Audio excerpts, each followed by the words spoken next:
Welcome, ladies and gentlemen, to the LCK Regional Qualifier. We will today be promoting a team to the World Championship. It will be one of either Hamalife Esports or Nongshim Red Force that will be joining T1, Genji, and Damwon Kia as they attempt to take on the world in, not all that long. To be perfectly honest, we are really starting to get to the very exciting end of the year. Cannot wait to see who is going to be joining them, and it will be one of these guys, and I am actually very confused as to who it's going to be. Chronicler?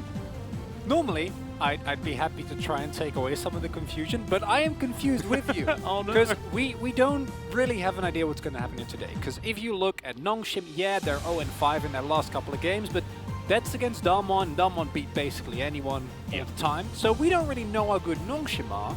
And then Hanwha Life, their recent games, they look incredible. Right? And I'm super impressed with what they've shown so far, but still, there's some inconsistencies, and that kind of scares me. Yep, and the top side of the map is still the same top side of the map. Let's get into the schedule to see how this one is going to go, or schedule, depending on where you're from, as we are in the very middle of it. Yesterday, Hamalife Esports were able to get what a lot of people would consider an upset victory over Liv Sandbox, 3-1 after losing the very first game. They really did manage to turn it around with split push composition after split push composition. Today, Nongshim will be taking on Hamalife Esports for the right to face off against T1. And the winner of that match will be our third seed going to Worlds. They won't have to play through the play-ins. If they lose on Thursday, either T1 or whoever we promote today, it will be play-ins for them. So, could be a very interesting play-ins, depending on which one of these teams manages to promote. We'll either have Deft, Peanut, or Faker in play-ins. Woohoo! That's how this one's going to be going. I think that there are pretty good odds that T1 won't be heading there, so for all of you Faker fans that just want to see him throughout the entirety of the World Championship, I don't think that that's very likely. But let's get into this match. Points of the match for this one. Technically, today is the final round to decide who the LCK is represented by for Worlds. It's what we went over before. And the 80 carry showdown, Docdam versus Def, the initial D. I like that. There's a bunch of cool alliterations that I'm sure are going to come up throughout this split. And Docdam has been our #1 All-Pro 80 carry, was I think also by far the best 80 carry during the regular split. Especially round 2, absolutely. Yeah. And then obviously against Damwon, not enough. But then we look at who Damwon also beat. And beating is maybe a big word, but they stood up against Teddy and Carrier, Gumayushi and Carrier. So again, says a lot about the Damwon power level. So in current form Deft, I think Docdam is an incredibly worthy opponent, and he is going to really step up to kind of mitigate that. Because if he's not able to, I think it's going to be really rough. And then Peanut, that is where the biggest edge for Nongshim in today's matchup should be. Yeah, I agree. And I think that we will be getting into our key player matchup, but it is not going to be the jungle, which I would kind of debate. I think it's very, very important on both sides, right? Will Peanut be changing up that play style, and will Willa be able to stand the heat is going to be the question. Let's have a look at some of these stats here. The gold differences at 10 and things like this. Of course, Nongshim Red Force, not exactly a team that likes to start the game fast, ever. They've had a lot of difficulties with their laning phases. I think the problems also became more pronounced specifically for Gory, who in the earlier parts of the split was still very dominant, and his laning phase wasn't amazing, but it wasn't a liability. Later on, became more similar to Rich, where his impact outside of lane was still immense. But the laning phase, CS deficits, getting solo killed left and right, and if you're up against what many would call the very best laning mid laner in the entirety of the LCK, that's not great. No, it's bad news. And if the last series is anything to go by, Chovy has upgraded his later game prowess as well, which will be something to keep your eye on. But let's zoom in on the bottom side of the map. Docdam versus Deft, the initial D, as the LCK liked to call them. Deft played like an absolute man possessed, or an alpaca possessed, in their last match up against Liv Sandbox. And Docdam, he has been amazing all split long. We're going to have to see peak Docdam if he's going to go up against that particular variety of Deft. Because if you look at this matchup here today, and we are looking at who is going to be the final representative for the LCK, if you go back to spring and you say, hey, Hanwha Life, they're going to be in the running, you wouldn't be surprised. It would be Nongshim that would make you, what are you talking about? But then yeah. in summer, that completely flipped. And I think it's still, considering how honestly disappointing the main split was for Hanwha, it is somewhat of a miracle that they're still in the running right now. And with one team on a very sharp upwards trajectory and one team on a somewhat downward trajectory, again, I don't want to draw too many conclusions. Nongshim's still a big question mark for me because the losses were against Damwon, which you kind of gotta... It's hard to weigh how much they weigh, but still, outside of that, even Nongshim still looked good, but they didn't look unstoppable. Where do these two teams meet? Like, what is the respective power levels? And I think, hopefully, after the first game, we know a little bit more. Yeah, and I think the first draft is going to tell us a lot. I think you and I, we were talking a lot about how both of these teams are drafting, and it was very stubborn for both of them. You know, Hanwha in their last series, if you guys were watching yesterday, it was Twisted Fate-style compositions. It was Camille every single game. We were going for these 1-3-1s, these split-pushing vibes, where the focus for Hanwha Life was creating sort of mismatched situations for themselves and skirmishes, and then utilizing superior pick ability in order to, you know, play the subterfuge game more than anything else. Whereas, on the other hand, you've got Nongshim that just want to pick Diana and dive team fight you all game long. Because Nongshim team fights were one of the main reasons why they were as high as they were. Already pointed out the laning phase have been pretty subpar. But then when it comes to finding specific skirmishes and mechanically outplaying their opponent in terms of impact and team fights, they were one of the most impressive teams throughout the entirety of summer. And considering what Hanwha Life did yesterday, I agree with you that in the draft we're going to need to see a conscious effort from Nongshim to make sure that Hanwha Life don't get a draft that is too good at pulling you apart and setting up that 1-3-1, because the expectation is in laning phase, you're probably going to take a couple of hits, and you need a comp that can take those hits and then turn it around. Yeah, and I think that then it'll come down to the jungle and who's going to be able to get the work done. I think in Willa's corner, he has been a little bit stronger in the earlier stages of the game than from what we saw from him when he debuted here in the LCK, and Peanut has been a bit of a herbivore. The guy does like to come online later. He's actually one of the carries for this team in many of the cases. Often it's Gori that takes a bit of a backseat during the later stages of the game when it comes to things like farm and stuff like that, and the allocation of resources so that Peanut can be that big threat. Willa is not that kind of player, and Chovy is going to make it very, very difficult for Gori to be able to get there safely as well. So I think that with the Nongshim fight back and win style that they've been relying on, it could be dangerous if Hanwha are allowed to play the style of League of Legends that they've demonstrated they'd very much like to. And I think it all comes down to this. We're jumping into the pick and ban right now, and this is... We often talk about just how important pick ban is, but I think this is going to tell us a lot about how this series is going to go, as LeBlanc going to be taken off the board immediately. No shocker there. Personally, I'd like to see the Jace ban as well from Hanwha Life. I was going to ask for a Camille ban. I don't know if you want to go both Camille and TF. And there is the Jace ban indeed. The TF, of course, makes complete sense considering what we saw yesterday from Chovy. So those two are gone. That's a lot of scouting clearly done by Nongshim, who probably was sitting there yesterday. Okay, this is valuable information. Now we know what we don't want to deal with. Do you feel like Nongshim are going to pick Diana? I don't.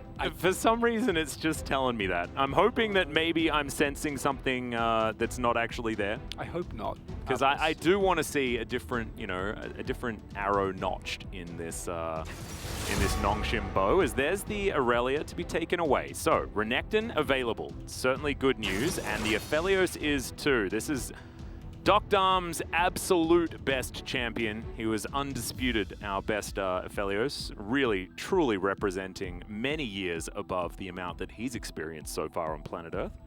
And I quite like this because it puts Hanwha Life in a bit of an awkward position. You can either pick up some power picks, the Camille, obviously, after yesterday, definitely going to be in the forefront in the mind, but you can also go for like a Varus Fresh, something that is going to do well. I was going to thinking Jinx Fresh. I think that's a nice matchup.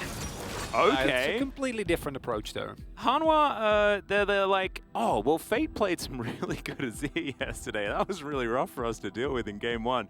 Let's put Chovy on that champion, see how it goes. Chovy, of course, has been a pretty good Azir player through the majority of his career.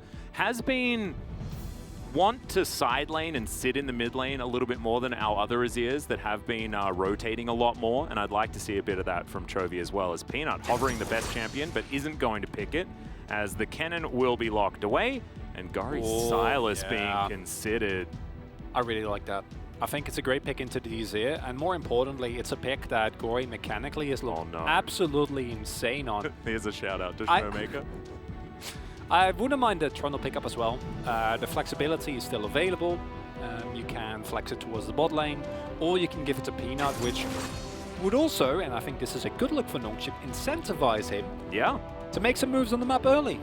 And this is going to be a very different look, right? Trundle is one of, I think I was talking about this yesterday with Wolf, but we were discussing the fact that Trundle is one of those pure utility junglers that really does like to play for the rest of the team. That has not been the style that Peanut has gone for, and no surprises, the 5th game in a row now on Camille for Morgan. I think that in terms of early pressure, the Trundle still offers a lot to some of the more aggressive junglers. Press the attack chomp makes him really strong duelist into some of the other popular junglers that we've seen here. Things like a Viego come to mind. And the fact that it's a flex, I think, gives it a lot of value, because maybe Humble Life ban a Fresh here, because they still don't want to play into that. And now they ban the Diana, which is also a clear sign that they don't actually know, right? They don't really trust it. They know that the cannon is going to go towards top. They know where the Aphelios is going to go, but everything else, still a big question mark. Love the Braum ban here, because as Nongshim, you already know what your plan is going to be in this game. Is going to try and engage onto a Hanwha Live that are probably going to opt into a split push style again.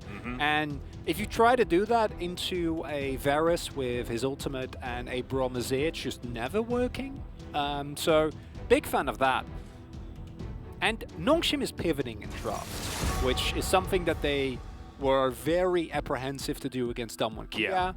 And that is something that, to me, tells that they took the lessons that they needed to take away from that game.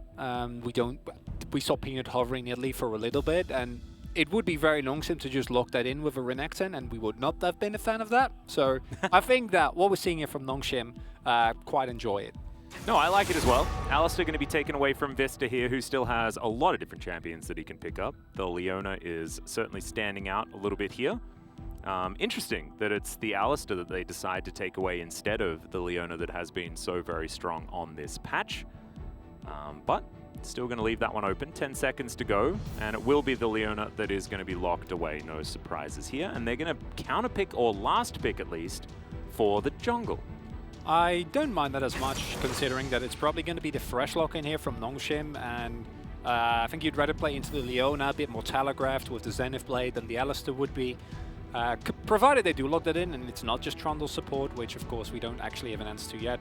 Gonna be happy playing Trundle into the Leona regardless. And the counter pick in the jungle is interesting. There is a very wide variety of damage still available here for Hanwha Life. And picking something that doesn't really have to deal early on with the Trundle would be my preference. There's a bunch of picks that you can go for that can kind of alleviate the early pressure that the champion have. Don't have to opt in with an aggressive early game play around that pick. And now was it going to be the counter pick into this Azir for Gory? Because I actually really like the Silas angle, but that of course has been banned away. Yeah, still a few things available. Something like this Zoe could work out, although I don't know whether it fits the composition all that well. I think Syndra makes a lot more sense, and this is going to provide a lot of mid-game pick potential from Nongshim and far more consistent damage than that of the Zoe. So a similar idea, but I think that Syndra just does it more consistently. It also enables Doctam in the late game, and this is opting into some early game power discrepancy, where I think Peanut on the Trundle should feel very comfortable, especially considering the weak mid laner that his opponent has. Azir post 6 of course has good setup, but the dueling potential compared to Trundle Syndra early on, not really something that you're going to be terrified of. Hanwha Live though, it's very similar to what we saw from them yesterday. A lot of comfort there. Yeah, there certainly is. This is more of that 4-1 style of composition. I think the thing that really does change is that Chovy is on a team fighter instead of on, you know, the LeBlanc, which was a lot of shenanigans. The Twist of Fate that certainly wants to split up the map. His use of Destiny was absolutely fantastic. It's why you see it on the ban list. And Chovy has to go one rung down when it comes to his tier list of champions.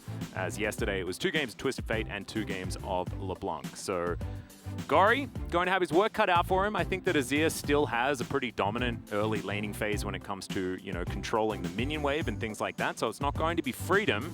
But I think that Nongshim have set themselves up a pretty comfortable mid-game composition playing around these skirmishes, which will help them in what is the Nongshim style.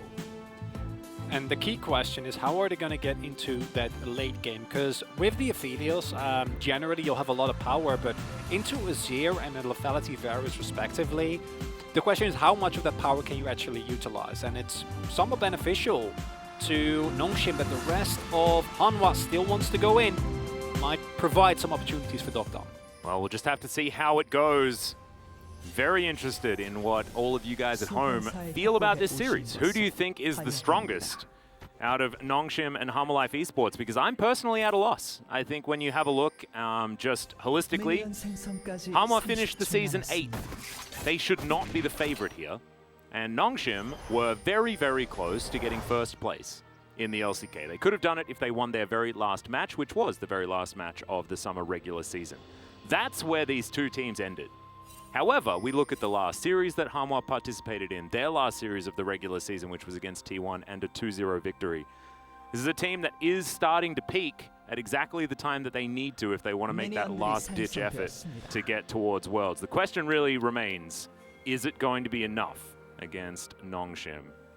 The Noodle Boys certainly want to be able to get towards the World Championship, especially after Peanut won the MVP of the season. And Gori won Player of the Game of the season. Player of the season, I guess you could call it. It was very impressive. As Hanwha are set up here, they know exactly what's going on. As Kellen going to spot Vista out. It's just wander out and no shenanigans will unfurl. In they go immediately. Dokdam down to 200. They're trying to turn it around. The aftershocks working out for the supports, but Dokdam taking a lot of damage here. Nice find. With Severin, Dokdam should be alright, and we did see that the elongated trade not the worst, but nice find from Vista there to kind of disregard Kellen. Of course, the real scary thing here is Dokdam and Kellen on the Aphelios Fresh, a 2v2 lane that they have shown so much comfort on, as both lanes trying to get to level 2 as fast as possible. Yep. Looking like it's going to be Devs and Vista that are going to be finding the early control here. And I don't mind that as much with Peanut buffing towards bot. I think it's fine if as Nongshim's bot lane you take it a little bit slower. You can look for some early aggressive trades, and then once your Trundle actually does make it over, maybe post a red buff, you have the lane in a nice state for you to try and make a play with that pillar. Yep, just watching how Deft is doing his very best to try and deny Dokdam before that level 2 was hit, but unfortunately the minions weren't obeying Deft, and they stayed alive for much longer than I think he wanted them to. As Rich is doing exactly what a Kennen should be doing in this lane, I think it will be very interesting tracking just how far behind Morgan gets up against Rich in comparison to how difficult it was against Summit yesterday, because I'm assuming that this should be a better time for Morgan considering Rich's playstyle, but we'll just have to see how much it is just the Kennen into Camille in the early game that isn't necessarily working out, as Rich is doing a fair bit of work here, getting this one shoved in and landing a lot of these Qs as well. And Morgan, again, he's prototyping. He's experimenting with a variety of different keystones here, which we've seen come up a little bit on the Camille. Also, the lack of Ignite is a Kellen, which is not exactly the hook that he really wanted there, as he's going to have to flash over the wall. The exhaust was invested, as Willa came down just to try and help augment, and that is an early flash here for Hanwha Esports and a lot less power for Nongshim bottom side. Feel quite nice about that. Also going to make it a lot harder to set up any subsequent plays. if there is indeed a visit of Peanut towards the bot side. Also, mind the ward that has been placed there by Wheeler on the Krugs, and Peanut now going for a lane gag. A false sense of security here for Deft and Vista because they have amazing vision. Yeah. Though running through the lane. Identifying exactly where that vision could be as that last minion does go down. Peanut still just standing within lantern range. And Harmor Life, Spidey sense is tingling. They're not going to fall for this one this time. It's a really good read. As I said, I think it's easy to fall into the trap, but considering that the wave was shoving into them, Deft and Vista recognize we don't really need to do anything here. We can just take it easy. Don't get baited into trying and press their advantage as much as possible. And indeed, like I don't think Morgan's going to fall behind here whatsoever, because Rich is just taking the used wave, continuously shoving him to turret, and it does mean a lot of added pressure, which Peanut so far hasn't really utilized as of yet. And I think the main thing is that Rich is, in terms of plate, going to be relatively happy, but in terms of CS and experience, Morgan not really falling considerably behind here. Going for a big trade, as you can see. Taking a fair bit of damage up against Rich, who would be able to follow up with a lot more as well, as we see. Airy helping out as well, but Morgan just trying to make it a bit more comfortable up here.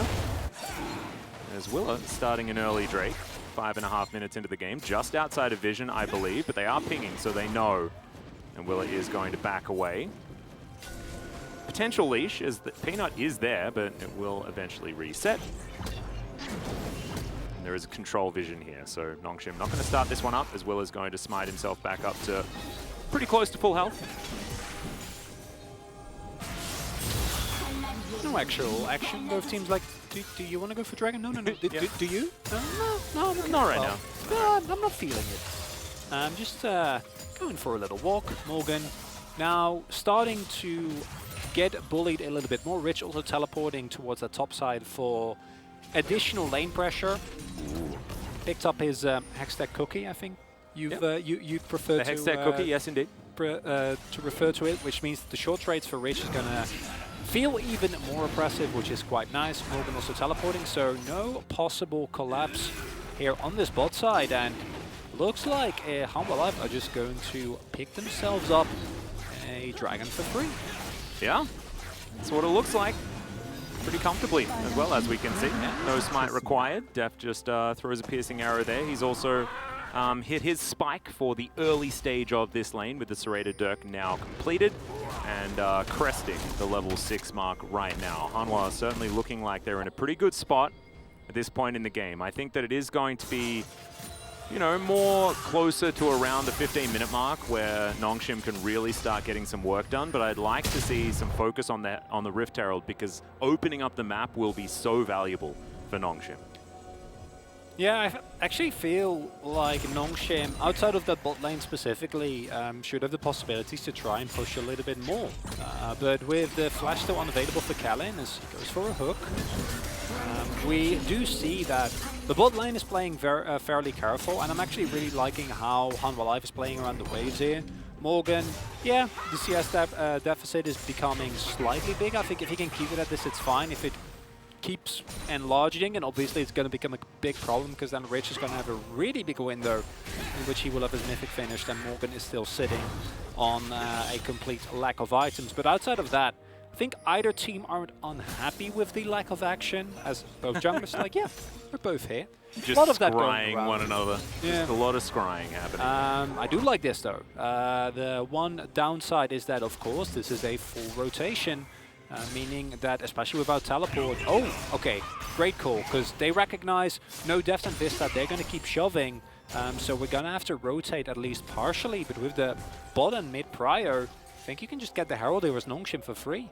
Yeah, looks like Hanwha just happy to give that one up. It is going to be a plate over to Deft, and I'd very much like to see the Rift Herald head towards that top lane. I think really trying to double down on Morgan and trying to make him have as rough time as possible, as that's an ulti from Deft that was just used on the bottom side just to get half the health from Docdom. I like this rotation from Hanwha as well to make sure that Deft has as much pressure as he can. Looks like without any mana though, we'll have to go home right now, so Docdom should be able to pick up the wave. No more plates are going to fall. And it was a really good read by Nongshim as well, because you saw the positioning from Kalin there. He was very well aware that there was a big chance that Vista and or Willa were in the jungle. So he was staying very far back in case that there was a dive that was being preempted, that was being set up. There was always the capability of immediately throwing down the lantern, getting his Aphelios back to safety, and then maybe sacrificing another play, but that wouldn't be the end of the world. But now it's a free Herald. It should mean that Nongshim can actually find himself an early gold lead. Could lead into an item or two. Shouldn't be the biggest deal, as I don't think you can go for this Doctor. Yeah, looks like Vista playing bodyguard is going to be successful as Morgan finds Rich, but Rich gets a really nice stun there. And Morgan, in the end, not going to be able to trade back very effectively. About 25 CS the lead right now for the Cannon. Not quite the summit levels, but still looking very good for Rich. Also, the Serpent's Fang now finished for Deft, and the benefit, of course, of this item is that it's very cheap, so it provides you a really early power spike. Also works very nicely into playing into lanes with a Thresh that are going to be utilizing the shielding of the Lantern a lot if they're not under pressure. I feel like it's an anti-shield bow as well, as he sees that that's probably what Dr. Arm's going to build, and he's like, well, I just want to build an anti-shield bow, thank you very much. Yeah, I mean, in general, I think it's quite a nice item, and we've seen this development come up more and more, where it is the first item that does get rushed. And when it comes to lethality builds, you don't necessarily always need to go for the Mythic, unless you're, you know, Zedikian that's relying on getting the Prowler's Claw as early as possible. But yeah, although recently it's been all about the Ghost Blade, which I can't wait to see back, because that's a very fun item to see people zoom around the map on now. Peanut. Yeah, Gori. Let's see whether he can just land an ultimate, how much damage they can actually get down as Emperor's Divide comes through, says goodbye Peanut. No flash required from Chovy, just has to invest the ult. Now going to get a bit of damage back onto the Trundle. So, okay, Dr. Arm going to be able to avoid the Solar Flare, the majority of it anyway, as the hook is going to connect onto Deft. There's a Moonlight Vigil as well as Kellen well and truly in there. The play comes back, but Willa is here. The flash forward from Vista, and that's going to be first blood going over to Deft. Dr. Arm, nothing he can do about his support going down. And a bit disjointed there from Nongshim. Kellen going very deep before Peanut is there. Beautiful timing from Willa, just a little bit quicker on the play. And the turnaround from Hanwha Life working out very, very well there. Yeah, and you've got Peanut there towards the bottom side of the map, maybe thinking about what to do with this Rift Herald. It is 3/4 of the way used up, so he has to use it pretty soon. The wave now just equalizing, though, as this Mountain Drake is going to be spawning. So the Hanwha Life style of getting these early Drakes and starting to threaten things like the Soul Point is possibly coming through. Very much hoping for a Cloud Soul, as there it is. I love it. Today is a much better day than yesterday. It has to be done. Peanut not going to be able to do anything with that pillar. As Kellen, going to get the flash out of Deft. Had control vision in that area and actually just looking for it was Kellen. That was, no, he did have a control ward, so he knew that Deft was back at exactly that location. I was like, it was that blind? But no, it wasn't. Atlas, you crazy person. And the big benefit of this is that now Hanwha Life feel like they actually have the pressure to go and set up a push on this bot side, right? Because they need to throw in the Herald. Now they can maybe get a play, possibly two, try and get as much value out of this, which should negate the earlier bot side play that we saw come through. Yeah. See how many more plates they can get. Looks like this next one's going down. There's the Solar Flare as Peanut's very low. He's going to have to take the Lantern and does use it to get himself out. So, there's the majority of the plates. Only one remains on the bottom side, but still a fair bit of value there for Nongshim. Very nicely done. Should also mean that Dogdom is going to hit his spike subsequently. And it's a very even early game. You're going to feel a little bit more comfortable as Hanwha Life, considering the two Drake that you've already picked up. I think in this specific comp, the Cloud Soul is not going to be an end-of-the-world scenario. And yeah, I understand you going for this, considering that Peanut is on the way, but the turnaround is so nicely done there with Vista just immediately going on top of Kellen, setting up for Willa, combination of the execute on that Heartbreaker as well as the damage that the Lethality Varus has, especially, and here you go again, with that finished item, right? Like this is where the fact that you've already hit a first spike comes through, and that pays off very nicely for Hanwha. But due to the Herald play that came through afterwards in terms of gold, it is a slightly, not really a relevant one for Nongshim, but one that I think they're going to have to try and build upon and actually utilize if they want to really get a grab on this game. Well, they can see that Willa paid a bit of a visit towards the top side, but Rich It was witnessed time. him leave as well, so still able to play pretty aggressively. Has one plate, as the plates do now fall down. Not exactly a massive amount of plates this game, especially not for Harmolife Esports. So Nongshim winning out on that front, which is largely why they have this 700 gold lead right now, despite missing out on First Blood that went over to Deft, as we witnessed a little bit earlier. But what Harmor got out of it was these couple of Drakes, as the Soul could certainly be something that they will be able to utilize.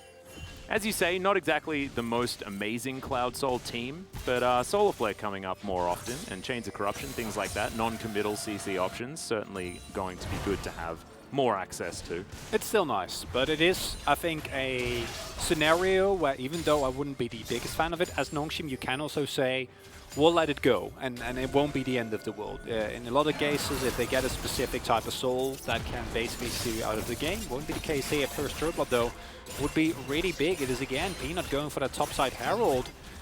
Dom and Callan getting shoved in. Well, there's a decent bit of damage there out of Deft. There's Peanuts looking for Shirley as well. And Hanwha probably pretty aware of the fact that this is going down. Just TP. Don't want to use it. Okay, just going to give up the first turret blood. Should be another turret in response pretty quickly, but I see you shaking your head over there, Chronicler. Probably didn't need to be given up completely without any sort of pushback. It's the result of you putting this much priority on second Herald, right? But I don't think securing second Herald, unless you can find a big tempo swing, generally is going to be worth giving up the 400, 500, 600 gold lead that you were able to find for yourself. Do now see that Rich has hit his first really big spike, completed the belt as well as his Swordpan boots. So if you want to try and go for a fight, especially once Gory finds himself his mythic as well, you're in a great spot. Also, we haven't noticed this or mentioned this yet, but Gory's actually keeping very close track with Chovy. And yes, it's Chovy on the Zir, which in terms of bully champions, you know, it's not the worst one. But in of itself, I think that's still something that coming into this matchup is a way better performance in terms of laning than I had expected from Gory. Yeah, it's been a very slow laning phase in the mid game. We haven't really watched. It's just been a lot of soaking up minion waves, and as we can see, both of these mid laners are farming very effectively. It's only 16.5 minutes, and we're very, very close to 200 CS for both of them. But a freely scaling Azir versus a freely scaling Syndra sort of tells me that the Syndra wants to be starting to get stuff done a little bit earlier on. It doesn't necessarily have to be right now, but I want it to be soon. Yeah. The one thing that Gory is going to feel good about is that his ability to set up for Dogdom in the later stages should still be as threatening, especially with no Brom available. The threat of a potential scatter is going to remain relevant, but you do see Dogdom in terms of range, the Aphelios, feeling a little bit rough, and this is that third Drake, a really big one that has Nongshim. I don't think you want to give up, and Nongshim, I've been okay with a lot of the things that you feel like, go, but now I want to fight. Yeah, not going to find the Zenith blade. There's the Solar Flare as Vista gets over the wall, and Def just pops the Thresh. Teleport's now coming in as Willa's going to have to flash away. Heartbreaker there as well, as there's the ultimate from Rich. The team fighting on this guy still very good, as Vista will be taken down in the end. Dogdom going to claim that kill, as I believe it was just a 1-for-1, but the health bar's looking pretty good. Oh, I say that until Def lands a piercing arrow, and that is going to mean that Nongshim now on the back foot just a little bit. Willa at 50%. No one actually going to start this one off just yet. Now Hanwha come on through. They should be able to get to Soul Point now, so a big win for Harmolife Esports. And that was, I think, a nice attempt to try and start a fight, but the damage that comes through from this Lethality Varus for the second time feels somewhat unexpected for Nongshim. Don't think they were quite ready for the amount of burst that came through, because Kellen still had Flash, right? Yeah. Like, he was in a position where I think he thought maybe we'll be fine. As Aftershock as well, but look at what happens to this health bar, right? Aftershock times out, they go all in, and he basically gets blown up instantly. This teleport from Rich is incredibly big, because without this, I think they're in a really, really rough spot. It spreads out the fight, and I agree with you, I think you're fine. You're feeling okay here, and then that arrow from Death hits, and you can't even try and threaten anymore, and that's going to be a recurring problem with the Nongshim comp, is you actually need to set up shop, and you need to make sure that Hanwha Life can't just walk in with vision, because it's going to lead to a situation where 1 or 2 arrows, or later on once Chovy really comes offline, a couple of autos from the soldiers, and you can't really play the game anymore. Yeah, it does feel like Hanwha are very happy with how this game is going, but I think the Dokdam effect is something that they need to be wary of. He did manage to pick up a kill in that last fight. Is now Rich might be in a bit of trouble here. Morgan with his Divine Sundera feeling okay. That tactical sweep sort of went into the wall. But I think Morgan's starting to feel like he's actually capable of laning against this cannon at the moment, which is something that a Camille certainly should be able to start doing pretty soon, as a hook is not going to connect onto Willa in the mist. As the arrow is going to be avoided there from Kellen as well. Now just looking to try and clear out as much vision as possible. Hanwha Life with a lot of focus towards this top side, making sure that no early Baron shenanigans can come through. Not that it will be all that easy for Nongshim to do so, but they are focusing a lot on that topside vision where one of the remaining outer turrets does lie. As long as you can keep track of the Aphelios, you're going to feel safe as Hanwha Life. Syndra Cannon, not really picks that you'd be terrified of when it comes to getting through a Baron quickly. Hanwha Life is a little bit better at that. You can look at both Chovy. Morgan will have a considerable amount of damage as well as he gets to his second item. As Deft now, monstrously fed on this lethality virus. Has the Swifties as well, which mean that him moving around the map is going to feel a lot easier. Now also has a Dust Blade available, so spiking incredibly hard. And it is 20 minutes into the game, and at 22 minutes, close on 23, Hanwha Life is going to be able to fight for a sword point. And I do think that a team fight we saw there showed a little bit of the power that Nongshim do have available for themselves. If Rich can find an opportunity that is a little bit better, can hit maybe Deft, I think that's the call you're looking for, but then look at the sums. So if Nongshim maybe try and pull something, you know, try and hit a big scatter on Deft, make sure that that summoner is down so that when it comes to the fight that you kind of need to win in 2 minutes, you actually have the opportunity to. Yeah, I'd like to see Hanwha go back and get some of the best item in the game as well. I could sense Valdez in the back of my mind just telling me, he knows. Where are the stopwatches, Atlas? Where are they? How are they supposed to win anything without 5 stopwatches? Well, I hear you, Valdez. Don't you worry. I expect that Hanwha should be able to go back and purchase at least a couple of them. Chovy with that Fiendish Codex looking like it might be heading towards something like a Zhonya's. But only time will tell. This is starting in the mid lane. It's starting to look like a competition to see who can farm the most. Chovy's sitting right now on 250 CS at 21.5 minutes, but Gori's like right behind him. They have really just been... It's a gentleman's agreement. It's like, no. Our battle today is which one of us can secure the most farm. They have not interacted with the rest of the map, and they both have a bounty. Yeah, my favorite type. And of it's been switching between a 250 for Gori and then a 250 for Chovy, and it's been alternating between the two. It was just before Gori with that slight lead on the bounty. As it's a very weird time. As now Rich looking for a little bit of extra damage onto Morgan, but the hookshot is going to come through, so he should be okay. And in a time where a lot of the higher echelon LCK teams have already embraced a more proactive style, think back to T1, right? Think back to Damwon Kia and the early game control that they have available to them. Even Genji at times with aggressive Aurelia, Renekton Nidity compositions. These two teams, clearly old school LCK, which is ironic, especially considering like how relatively new the team Nongshim is. Yeah. But just sitting around and waiting. I'm loving this flank though. This is exactly what they need to do. Yeah, Deft in so much trouble. He does have his flash available, going to get over the wall, but the Gravitum stun comes through. But created enough distance. Will is also going to have to flash, decides not to use the ultimate. He's actually just going to use his flash instead, but he is going to be safe. But that is 2 key flashes right before this dragon does spawn, and should be something that Hanwha Life give away. Super big, really happy. That is exactly the summoner that you need to go and make sure it's used before a fight to give Rich any form of actual backline threat. As Gori is going to take half his health bar just to try and get away. But Chovy, very deep into enemy territory, doesn't actually want to risk anything. Happy that Hanwha Life are not deciding to try and go all in on this. It's 1 Cloud Drake. Yep.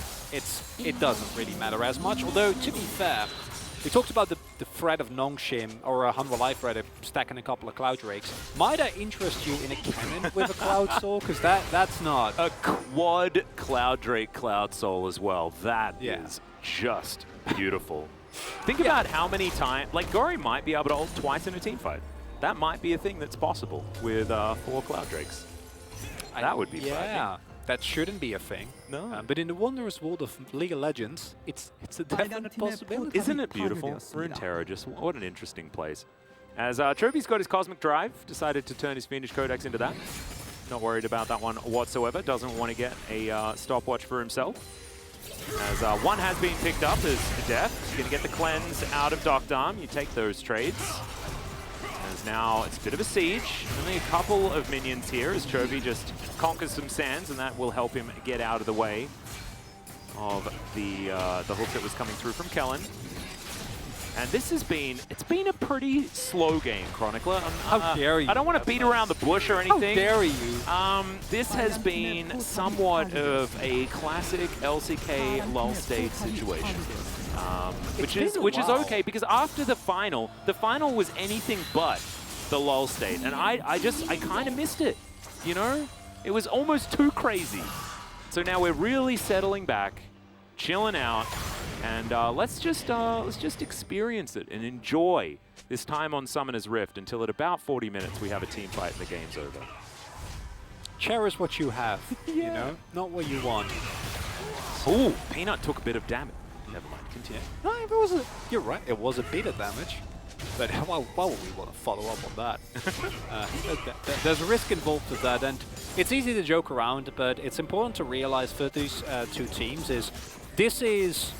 and this sounds weird considering that Nongshim played against players, but I think that there is a large case to be made for this being the most important series you play the entire year for both of these two teams. Yeah. Because this is your ticket to Worlds, right? And you don't want to be the team that goes greedy for a play that overextends and all of a sudden you're behind in the first game, and then you lose the first game, and then you're going to be fighting on the back foot for the entirety of the series as Morgan possibly out of position, but no. Flay's going to come through. Harm Alive, they get the information. They're on top of a ward, though, that is out of the range of both of those control wards. As now Rich could be in trouble. Morgan at full health finds the cannon, who's now looking to try and turn it, but Morgan does have that hook shot available and is going to be able to keep himself safe. As now Hanwha getting slightly out-rotated. Doctarm with some free reign on this turret will be able to take it down. Now Vista looking for Peanut.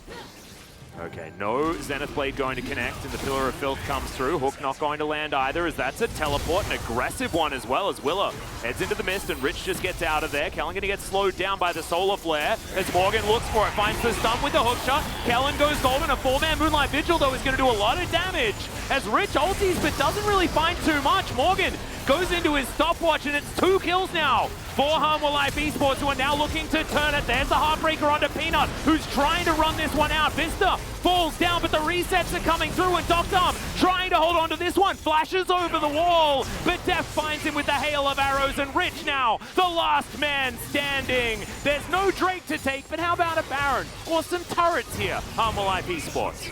And that's exactly the risk that we were talking about. Nongshim try to force in Vision with a flank teleport from Rich. What happens instead is he goes in and immediately has to use his flash. And that flash means that later on, when there is a beautiful Moonlight Vigil getting hit from Doctarm, it doesn't lead to anything. There's no follow-up damage. Gory teleporting in the middle of 5 people is just gonna immediately blow him up, and then the subsequent punish from Harmwell Life, very well deserved. That's Baron. Yeah. That's the first big break in this game. This game is certainly wide open. Let's have a look at this one more time. Like you said, it was a very optimistic teleport, an immediate flash from Rich. And the immediate flash is so important, because I think that this is still salvageable. Imagine if you have the flasher, you see this ultimate from Doctarm, you see these health bars, and if Rich can actually get on top of that backline, Gory might live here, or at the very least he'll take someone with him. Instead, the flank from Morgan buys so much time. Immediately every ultimate gets used just in an attempt to make sure that he doesn't get too much done. And then it is just the cleanup. It's going to be the soul, or at least a very good position to try and get themselves a soul as well. And oh no, Rich goes for the face check. Slicing Maelstrom does come through. There's the Zhonya's at the same time. Nongshim, can they get here though to save their cannon? The answer is no, as Vista moves on forward. He's looking for Peanut, who has no flash, no escape. Deft grabs his 6th of the game. And Hanwha will be able to collect themselves the Cloud Soul as well to augment the Baron that they already have. No smite, no chance of a steal. And Hanwha are in absolute control of this game. And now as Nongshim, your ways out are starting to feel more and more desperate. You're talking about things like an Elder steal out of nowhere, and if Hanwha played well, that should never be a risk, as here you see Wheeler and Morgan on the prowl, looking for someone on the side. And even with the game state, like in terms of gold, it's actually pretty close. You see how much damage is being done there, right? Like it's not like Nongshim have been fighting from a deficit. It's just these key moments are just being played way better by Hanwha Live. Yep. The positioning in their team fights is just superior. And if both Chovy and Devs can just do as they want freely, never actually get threatened by either a scatter, a pillar, or Ridge, they're fine. Do you know what is really, really scary about this? Chovy straight up whiffed his ultimate. I'm going to have to hold that thought. Explosion, and goodbye, Leona. Is Kellen in a bit of trouble as well? Hanwha seeing whether they can put them in a position that they want them. Deft almost by himself taking down Kellen as he has absolutely zero mana and now is walking into the pillar. The rest of Hanwha moving on over. Immediate flash there from Deft as they were buying space for Chovy to come through, and now he's going to be the one that sweeps everyone up. Willa decides he wants to be an AD carry, and that baiting was just magnificent from this Varus. All planned, Atlas. What the heck, man? As Deft working very hard to keep his perfect KDA here, and surely that's going to be the end. 20 seconds still left on the Baron buff, but look at the Deft timers, and I thought maybe Deft dies, but then they still turn the fight. He doesn't even go down. It's exactly like what he said after that Baron fight. He's like, well, I have my flash available. I'm the one that needs to make the play. Well, he did it. He made the last play, and the Nexus is going to follow suit. Hanwha upgrading their performance from yesterday with a Game 1 victory. They still need to win the rest of them. It's a best of 5, and Nongshim will be able to go back and try and change up their game plan, potentially moving into Game 2. And that's the key thing to me here. If you look at this Hanwha, clearly the momentum, the confidence is there. Yeah, in terms of early game, not as active as maybe they would have been able to, but with an Azir, a Lethality Varus, and a Camille, you're never going to feel bad taking it slow. The really key thing for me here is how lifeless Nongshim look, and that is very dangerous for a team that excelled at finding exactly the type of scenarios that we found here. And you even saw at moments the damage was there. It wasn't a problem, I think, of draft. It wasn't a problem. Of course, you can look for improvements, right? But this is a game that was very much within Nongshim's grasp if they played it better, but Hanwha Live just outclassed them in every single skirmish every time. No, I completely agree. And I think that, you know, there's one thing to offer a handshake, and that's what Hanwha did, right? They offer the handshake, and they're like, well, I mean, I just think that we're happy to scale this one out. If you accept the handshake, though, you need to have an actual plan to follow up at some point where you are strong. Look for those spikes and actually challenge, and Nongshim just straight up didn't. They shook hands and said, all right, here's our Nexus.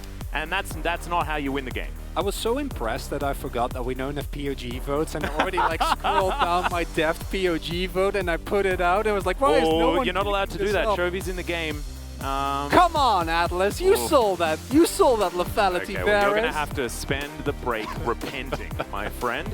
As Deft with 20k damage, double that of what Dr. Arm offered. The Ophelio is never quite able to get in range to really do anything in this game. Rich did a lot of smacking a Camille around, but just didn't mean anything in the end. And look at this. Look at the gold graph.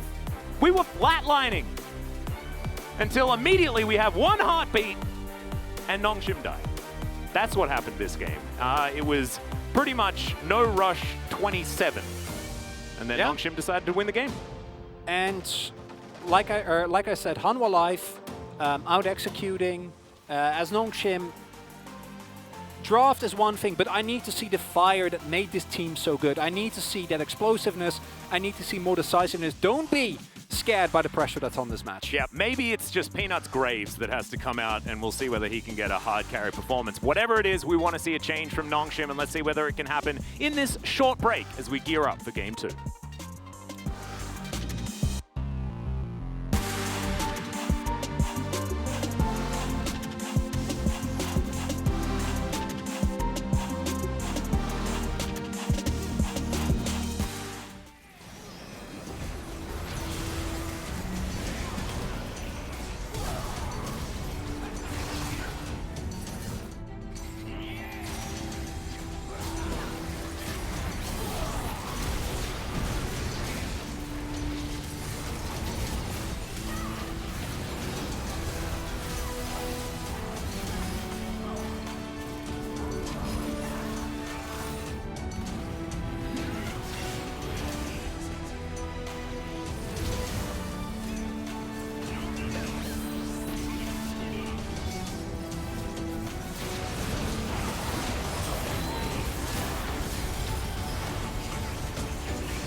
나 나 투식했어. 지금 출발할게. 지금 출발할게. 나 펠도 있어. 앞에 좀 봐도 되나? 앞에 가서 신다 높여. 나가 캐는 뭐다. 이거 지금 한명 봐줘. 괜찮아. 신다 높여. 힘들어. 나이스. 나이스. 미드 가자. 캐는 아직 끝내. 캐는 그냥 아직 안 쏠 것 같거든. 괜찮아 끝내. 미드로 이거 높이야. 그냥 머리 박아. 라인이랑 같이 박을게. 천천히. 캐 높. 박아야 돼. 캐 높이야. 나이스. 끝내자. 빼자. 천천히 끝내자. 아니 이걸 불러와 나. 너 시레시 10초. 나를 태웠어. 위에 거부터. 위에 거부터. 나이스. 3초. 잘했다. 나이스. 다음 판 잘했다. 다음 판. 파이팅. 나이스. 나이스. 나이스.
Welcome Subin back on the LCK Analyst Desk. This is our beloved LCK host Subin for the Analyst Desk, joined by two analysts, Victory, and also the other analyst Gorilla. Welcome back everyone, and this is Season with the translation. Today is the second day here at the LCK Regional Qualifier for 2021 Worlds. Subin finally back on the LCK Analyst Desk after Victory subbing in for yesterday. Morgan once again played Camille. Now it's 5 straight Camille games for him, and he picked up another dub right here. A lot of highlight did end up going over to Morgan's Camille. And some people are even wondering why the opponents are not actually removing that champion away from him. Well, but I do want to mention that that Camille pick for Morgan was not the game decider. And we could see the confidence from Nongshim as well with the Aphelios first pick on the blue side. And then they decided to complete their bottom side comp with the Thresh pick for Killen, which means they have to find value. They have to make points early on with the first pick champion, Aphelios, but it was actually Hana Life Esports getting the early lead, and that's where things started to fall apart. I mean, if you are a, premier Thresh player, you might be able to get the early lead, but it also means that it's so easy to actually not pull off the play that you actually have to. Peanut did make some rotation downside, but he was not able to find any meaningful play there. And Azir also had the lane priority on the mid lane as well. We didn't have too many actions early on, so let's take a look at the first highlight where we had a fight at around 70 minutes in this game. So I would like to break down the vision of Hana Life Esports, because Nongshim players actually killed the ward in the brush. Hana Life Esports had vision on 3 of the Nongshim players, and even though Hana Life had the information that there are multiple players rotating towards the right-hand side brush, they were confident that they can actually turn this fight around. Aphelios is the only damage carry on the side of Nongshim Radforce before Gory arrives here. At this point, Leona is so tanky, and she can be the only one going in, diving onto the opponent, and still survives. And Leona started off the fight by taking so much damage, but that was the right call. Turando, he can do some decent work in the early game, but his tankiness actually depends on too much on his ultimate availability. And he has to really find the right target to subjugate. The Hana Life Esports was able to outplay the team fight based on their comp and draft power. Now let's take a look at the second replay where Nongshim Radforce looked a little bit shaky at this point. Leona, her skill goes wide, but which was actually a good news for Vista.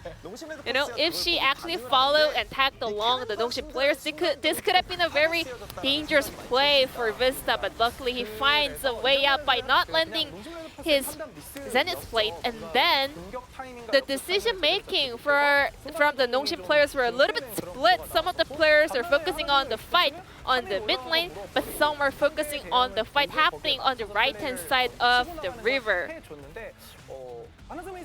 Hana Life Esports, even though they played a series yesterday, I think they are evolved even more. Maybe because they played yesterday and they have better kind of sense and they are used to playing on stage compared to Nongshim Rat Force.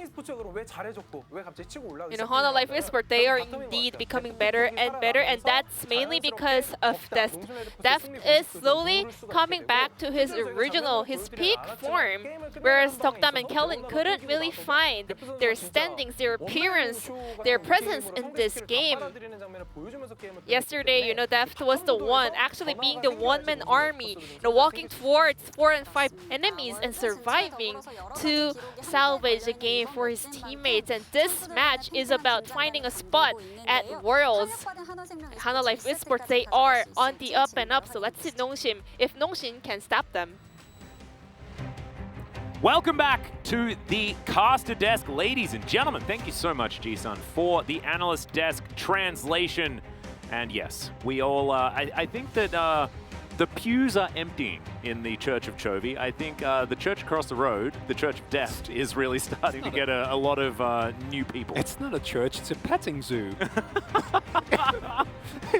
People are coming in droves to see this alpaca run around and shoot a bow. Yeah, I was going to say, maybe they don't want to because the rise of the alpacas seems to be upon us, as this one has been very, very bloodthirsty. Even if you think you're coming for him, the rest of his team are there to back him up as well. The baiting yesterday was fantastic, and today it's continuing to do so. As Chovy taking a little bit of a rest there. I actually watched Hana Life Esports walk out of the venue, just to, you know, sit back in their playrooms and have a bit of a relax before this game. And Morgan had his arm around Deft. You know, the team was sort of crowding around him. Chovy having a chat to Kesman on his way forward. And they're looking like they're in pretty high spirits, as you would be, after picking up 4 victories in a row here in the gauntlet. Hana Life Esports, if they manage to run it, it will be very, very impressive.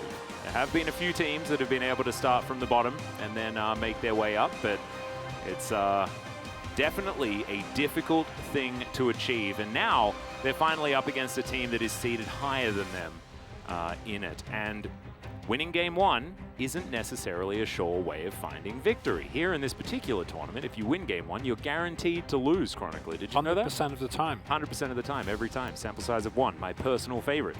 As Nongshim will once again choose the blue side.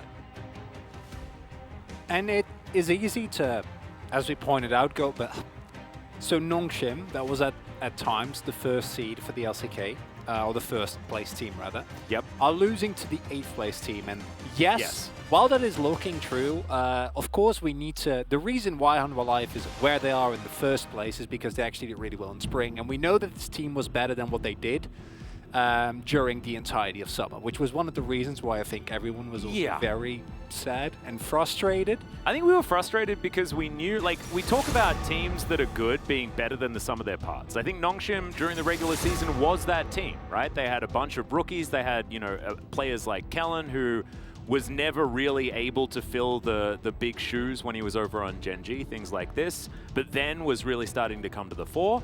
Hana Life, they have Deft, they have Chovy, they have these huge names that we know are so good at the game, but they just weren't able to get the wins and put them together. As finally, Camille is going to be banned. What's going to happen now? My goodness. Key thing here is that after that game, I actually wouldn't have minded to let the Camille go through again. And I understand the reasoning behind it. I think that it is still good to try and force Hana Life into something different and see if having them forced to switch up their playstyle might work. Of course, Renex and Ornn still available with our picked up Morgan Love. But I actually think the Camille was really the least of your troubles in the last game. I thought the cannon matchup went fine. There was a big lead for Rich. Yeah, you could have pushed it a little bit further, but definitely not the end of the world, as can go for something similar here in terms of early lock-ins. I personally thought the Aphelios was fine, but I also wouldn't mind Nongshim switching up a little bit, especially considering how well Deft played that matchup on the Lethality Varus. I would agree. I think that maybe taking a different approach would be a good idea. For the first time, we see the Aurelia left open. And it is going to be first picked, a dangerous first pick, because I think that Nongshim have showed us that they play Aurelia in the mid lane or they lose. That's been Yes. sort of how it works. Rich hasn't really shown too much prowess on the pick. I believe he did manage to pick up like 1 victory or something like that in their more recent series, but it wasn't really where it looked the most impressive. And it makes sense, because Rich is a player where, regardless of how high you rate him, you gotta, when you identify Rich the player, it is laning phase is subpar, but his impact afterwards is great. That's kind of not what you want with Aurelia. You want the opposite. You want to push your lead as far as you can in laning phase, because afterwards the champion becomes infinitely harder to navigate. As Humble Life, if it ain't broken, Yeah. why fix it? As they're locking exactly the same. The big thing here is that now you can go for something like an Ezreal if you want to try and have a nicer matchup in the Diazir, or you can try and match the Varus with something that can actually shove him in. Neutralize it with a Jhin pick is a possibility as well. I'm thinking that Nongshim probably have topside power on the mind. Wouldn't mind just, you know, selecting the entire top side of the map, because we knew that the Aurelia was likely to go into the mid lane. So that's why we see the cannon come in as well. What is Morgan's answer going to be when he can't just play the Camille for a 6th time? As Gori, that is a hover, because he's already playing the Aurelia. Paying his respects. Yeah. Bit of a shout out there. Of course, Chovy not going to be able to play any Yones today, as there is the Xin Zhao. And this is something that we saw not be very successful yesterday, but is certainly going to give Peanut a little bit more brawling power in the early stages, although Trundle definitely not that bad at it. Yeah, that's my main issue with this, is that I'm fine with Peanut being put on more aggressive early game junglers, provided it actually does something with it. But we saw last game as well, that didn't actually happen, right? Like, we didn't actually see Peanut use the early pressure of the Trundle. Yeah. And I'm afraid that in a Xin Zhao situation, that's going to be even more egregious. At least Trundle skills into a very strong utility pick. For Nongshim, though, on the Xin Zhao, that's not nearly as much the case, as this is, of course, the pure comfort that comes through here for... Yeah.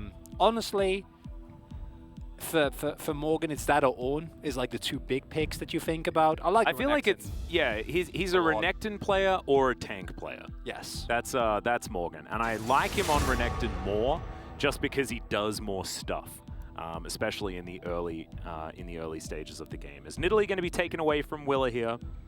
Just to deny that Renekton Nidalee combo? Certainly a lot of junglers are still available for Willa to pick up. Wouldn't mind a bit more focus on that top side of the map. We've seen that the bottom lane for Deft and Vista has been able to hold its own. And from Nongshim's side, wouldn't mind seeing a Leona ban, because Vista was definitely able to get in there and have a pretty good game on the pick last time around. And I would hazard a guess that Leona will be picked 4th if it's left up. I'm actually okay with leaving Leona open, provided you go for like Jinx Fresh again. I think that Callan's Fresh was fine. And while I think that Leona is strong, it was... Again, I think leaving it open is fine, provided that it allows you to get rid of some of the stronger junglers here. I think the Trundle is one of the very few picks that can actually brawl with the Xin. Viego, gonna be a nice pick for Willa, but should again be early game pressure that comes through from Peanut if he does go for the 2v2, as that's a very different approach, but one that, especially into the Varus, I really like. I think that's a way better pivot. I mentioned the Jinx already. The downside of Jinx, of course, is that it takes a lot of time to scale up, but if you pick yourself up a Ziggs Leo or a Ziggs Fresh, it's going to feel a lot better. I think the Leona denial alongside the Ziggs, which is one of the Ziggs' better lanes, certainly does make a lot of sense. So I'm all thumbs on the side of Nongshim's draft. Top side of the map will rely on whether or not Peanut can be more assertive in the early game, and I'm hoping that Nongshim are going to have the same response from a Game 1 loss that Hanwha did yesterday, which is to wake up and really get things done. That's a Rakan. That's going to be locked in there for Vista. Yesterday, he had an unbelievable Rakan game. His performance was absolutely amazing. We'll see whether that happens yet again here for Hanwha Life.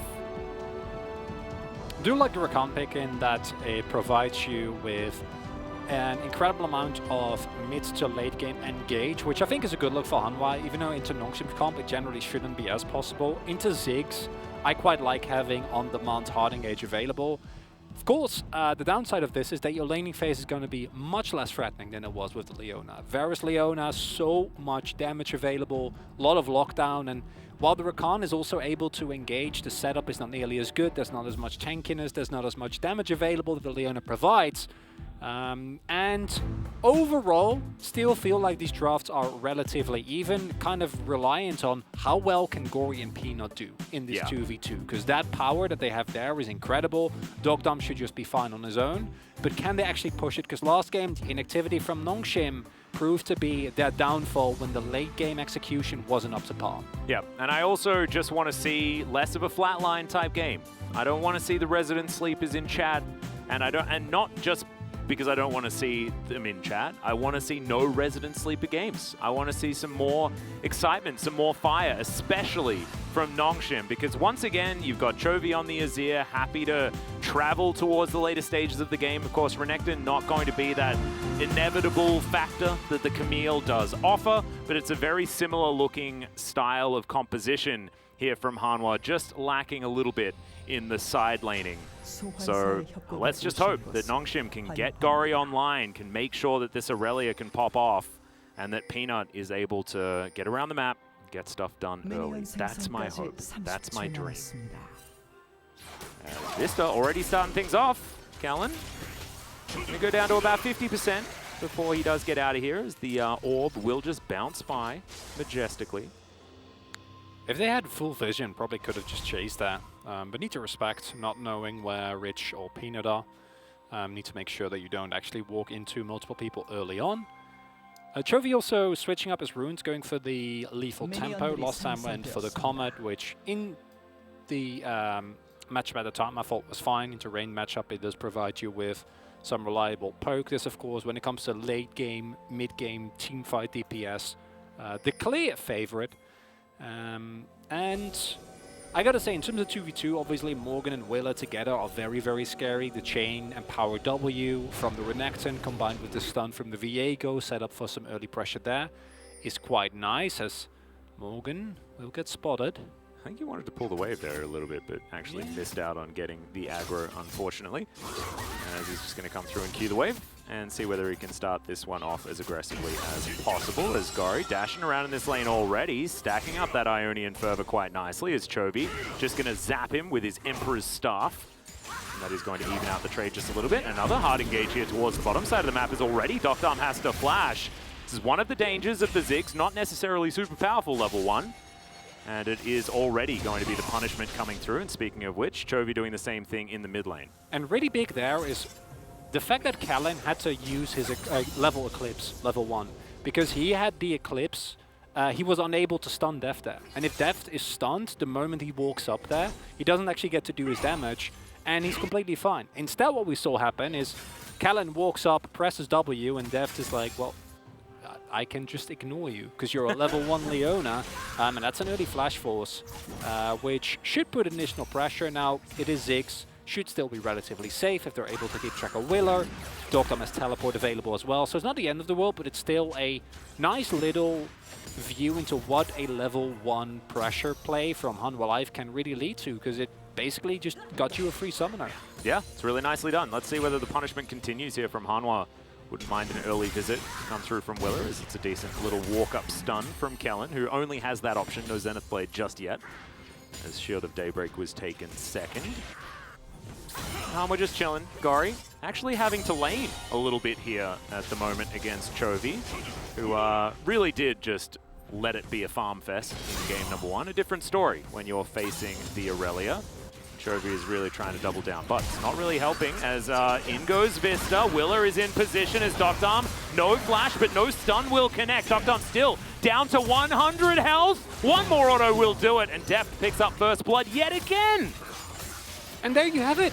No flash available, so Vista can 100% go for that play. And I said, Nongshim, they're fine if they can keep track of Willer. Clearly they can't, and with the amount of vision that they have on topside, as well as the pressure available there, could have suspected that maybe a Viego play was on the line. Wanted to try and get the shove in, which normally I think is fine. With the teleport available though, might have paid off to play a little bit safer. And now, all of a sudden, Deft has a kill, only because of what happened level 1 is Gori. Yeah, in goes Chovy, shifting some sands. That's another free flash to come through from Hanwha Live. And it's looking like this The game one problem that we thought might occur for Life Esports is not happening just yet.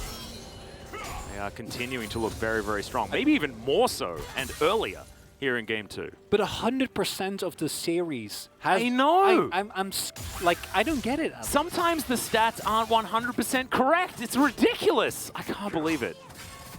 It's out of control. I guess the stats are still correct, but our interpretation of them very, very clearly is not. Yeah, that's actually a very good point. I apologize, stats. I didn't mean to offend you. I'm sure stats is fine.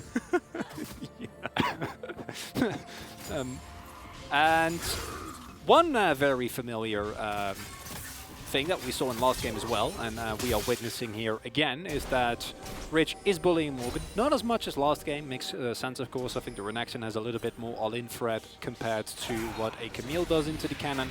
But still going to find consistent pressure there. Also went for the Conqueror here, which I actually quite like into what they're playing in, as well as the added sustain the Renaxon does have available, as Peanut making sure that people aren't taking his cans. Yep. Gory. Cute little Sand Soldier there set up so that Chovy could get out as Morgan had just teleported in. He's got himself his Merc Treads, but is going to lose out on that trade once more. He's only down 6 CS though, not too much of a big deal. As Vista finds himself a ward that he was parked on, and Kellen just going to retain some vision dominance, at least on their side of the map. Moving up this river, and the bottom side vision control from Hanwha has really been the consistent factor of this team in this tournament so far. And that is continuing here in game two as we check out this exchange once again from the perspective of Vista, who instantly gets the engage off. Yeah, it's really clean. Actually really enjoy what we saw there. The satchel charge like was as well played as possible. Also watch him like knowing he still has Guardian available. I can walk up. Oh, I'll be fine. I'm not too worried. And of course the fact that the flash was down there will pay off for Hanwha Life's proactive early game. Nongshim though, unlike last game, and I'm really happy about this, they're doing stuff, Atlas. They're getting themselves a Drake and in the... Okay, Peanut just waiting for the... that was good. The help from Deft there. Liked it. And we need to, you know, hold off there for a moment, because in 1 in 100 games that still works, and then as Hanwha Life, you're just like... No, the mental is gone for sure. Instead though, it's an early Ocean Drake. Nice in lane, doesn't provide you with as much, I feel, outside of the bot lane that can benefit from it somewhat, but it's more about Nongshim not falling in the trap they fell into in game number 1, where they basically did nothing, lost one, I guess 2 team fights, and then lost the game. Yeah, it was a lot of nothing that happened in that one. This one's going to have to be different, and already it kind of is, as Deft trying to hold on here is actually just going to walk through the minions and look to try and get some...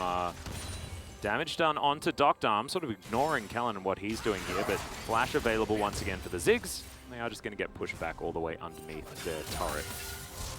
As topside dominance now for Hanwha Life. Have that control ward on the enemy blue buff. They will be able to know exactly when Peanut is going to be setting up for the delivery of that one. See whether Gory actually picks that one up or whether Peanut is just going to take that himself.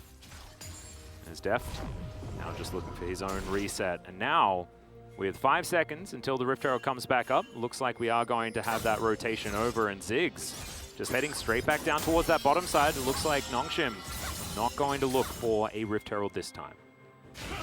And with the full rotation coming through, I respect it. I think that Ziggs is one of the picks that you can leave alone in a lane with a turret, get like a plate or two, and still feel good about what has gone down. Of course, you can get baited into a fight if you look at the skirmishing power combined with the slicing Maelstrom, but it's not a risk I think you have to take. I would like to see Nongshim actually pressure this Herald a little bit, and oh no, they're rotating him up. I thought that they were gonna just go for the plates for Doctarm, but clearly not the plan here. There is a lot of wombo combo available between slicing Maelstrom and the bomb. Kellen only level 4 though. Yep, Peanut moving up north. You can see they know exactly what's going on, but Hanwha have got into position a little bit earlier. Morgan moving down behind Rich now though. As Willer at 50%. Mega Inferno Bomb's going to find Deft and Willer.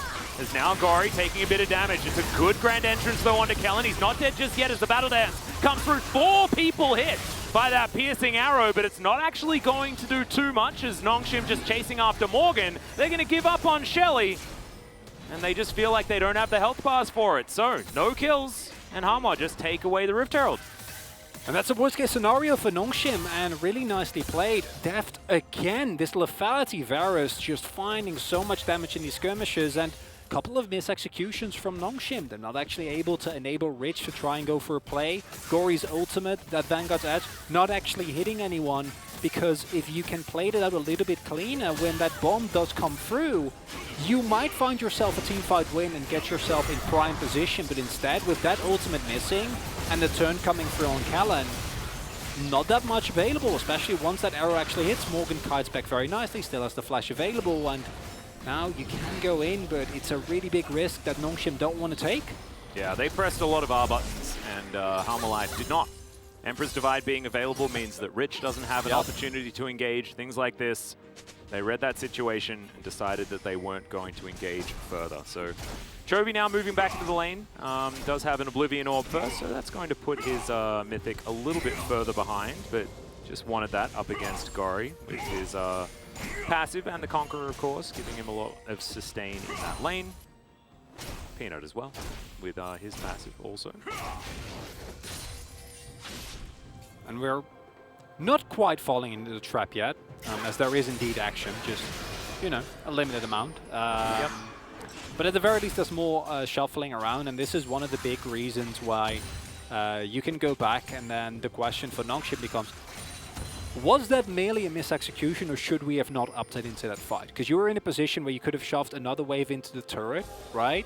Yeah. And Dogdom, with his passive, might be able to get at least one plate, possibly two.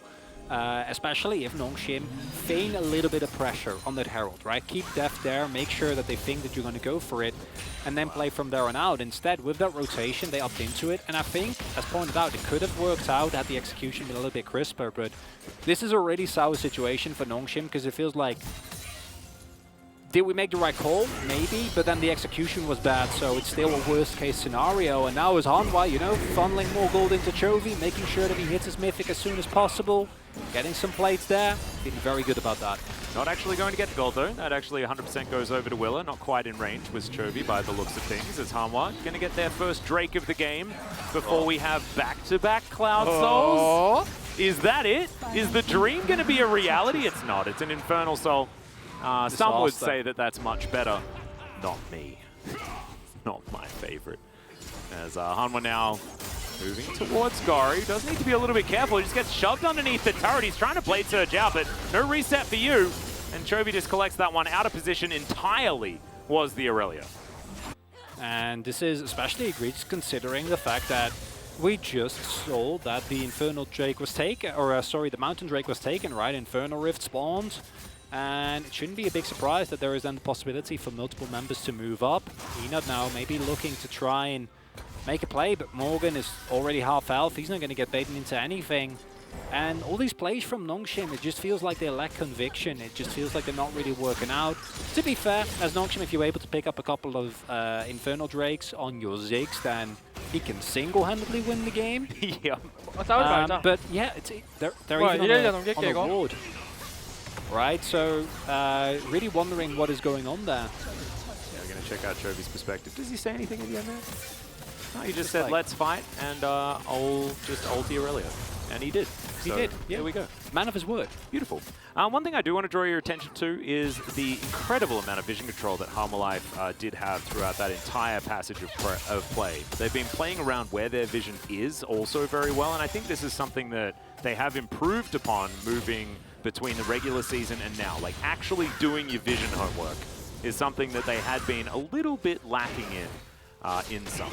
And it is, I think, the main, one of the main reasons for that is the resurgence of Deft. Because Deft has had Prio in basically every single game we've seen him play. Yeah. Like, out of all, is it like the last 6 games? Also, if you count the T1 ones, right? And if you win every lane, Chovy is kind of a given, even though Chovy, even during summer at some moments, but currently very much on form. You could see Gory basically permanently getting shoved in. Yep. And what Hanwha Life missed, as you so rightly point out throughout the split, was either they didn't have the prio or they did nothing with it. But now with the permanent prio that is available, we constantly see Vista go for a roam, right? We see the pressure that Willer has, meaning that the retake of vision isn't a possibility for Nongshim. And It's weird for me to say this, but I wonder as Nongshim if you want to try and maybe play around Rich a little bit more. He's been having a great time in these lanes. He's been able to find consistent pressure. The trading has been great, but they haven't really been able to enable their bot side at all. And now, second game in a row, Nongshim just not feeling like they get a lot done. Still a lot of power in this composition, a lot of explosiveness, but you're 1 or 2 faulty skirmishes away from losing that pressure as well. And this is a really, really nice zone from Hanwha. Just move on over, grab themselves a turret, set one up for Chovy as well, who makes the world's smallest mid lane there between the dead outer and the inner turret. Now Gori is playing a game of League of Legends that he didn't really want to play. Chovy able to pick up the farm with just the turret as well. Just feeling absolutely fantastic. 160 CS at 15 minutes. Peanut just desperately trying to hold on to his CS advantage, but otherwise just hasn't been able to affect this game whatsoever. It's been what we were kind of thinking, you know, what I was afraid of on the side of Nongshim, the fact that their early game has been just so slow. And even then, afterwards, they've lost that fire at the same time. So we really need to see them try and turn it on. And maybe this Rift Herald into a Drake could be their avenue back forward. As Hanwha, let's see whether they do try and challenge for this one. I believe they know what's going on. As Peanut now just going to move away. Willer and Vista just in the area. Chovy going to rotate over. There's the knock up onto the Leona. Kellen down to half health. The Eclipse is going to wear off as now Peanut going to have to back away. Morgan flanking behind. Rich just holding onto the Rift Herald here. As the bottom lane, the Varus and the Zig nowhere in sight, and then in goes Kellen, finds the quickness, and immediately Kellen just explodes. Peanut gets the smite, but will still lose his life, and now Chovy is chasing down Gori. Rich, no option, nothing that he can do, and Willer, the sad B, absolutely there. Willer just going to pick up the Rift Herald, and Deft is taking down this turret as well, and that's what happens. They let that bottom lane just sort of stew, and Deft is always going to come out on top after the early game that he managed to get through. A disaster for Nongshim. And Nongshim are playing terrified. Rich had Flash and Slicing Maelstrom available. There were 3 people clumped up there, right? Like, we had an Irelia with an ultimate available as well. And I understand when the health bars are low that it feels like a big risk. But at the same time, like, you are not as far behind that this fight isn't winnable, right? If Rich goes for a big Proto Belt flash play here, the moment that they all go in, like, I think there's a window here, especially with Gori have his ultimate available as well. And if you don't go for that, that's fine, but I feel like every single time that Nongshim get even remotely challenged, they commit enough to lose a member, and then that's it. Yeah, Vista making the call to go in there, but I agree with you. I just think that it should have been a little bit more, as now Nongshim getting closed in on. They will be able to take themselves the Drake, as Zenith Blade is going to connect onto Chovy. He flashes, Emperor's Divide onto a couple, but in goes Gori. Chovy goes golden. Peanut just standing on top of him, though, and the Emperor will fall down. Deft nowhere in sight in the top lane, not involved in this one either. As Willer comes on through, Chains of Corruption will land onto Kellen, who has absolutely no mana. It's a lot of damage there with the Piercing Arrow, as now Vista could be in trouble, looking for that Battle Dance opportunity, gets himself out, but is Deft going to be so lucky? He decides to commit and picks up the kill under the Ziggs on his way out, if you do not mind. And now Willer going to move back towards that top side. So salvaging just a little bit there, but still a loss for Harma Life Esports, and a Drake take on top of it for Nongshim. And that's a big Drake, and more importantly, that's what I want to see from Nongshim. The Flash Zenith Blade from Kellen. Know the power that this comp has as Rich. He's going to get stunned up. Well, I don't know whether he necessarily wants to take this one, but Morgan is going to be able to take this turret, especially off the back of Rich, taking a lot of damage. I want to see replay there, because I think if Deft forces the flash from Docdarm by flashing himself, it's fine. I think if he flashes for the kill, I don't know if that's worth it considering what he's playing into, but let's take a look at that. As this is exactly the type of play that we've been looking for, right? And in terms of execution, there's a lot that goes wrong. The stun from Gori doesn't actually hit. Fortunately, if the Peanut does have the actual follow-up available, and they make it work, as the Chains of Corruption there landed really nicely from Daft. So much damage already going down on Docdarm. Kellen doesn't actually have that much mana available. Really nice TP here from Rich to try and force it, as he just really wanted that kill. He really did. And he also knew that he was dead. So he's like, well, maybe I'll just take someone with me. And in the end, the teleport was actually a bit of a disaster from Rich because it gave up the top lane out of turret. And then Harmor Life able to actually extend that gold lead just that little bit further.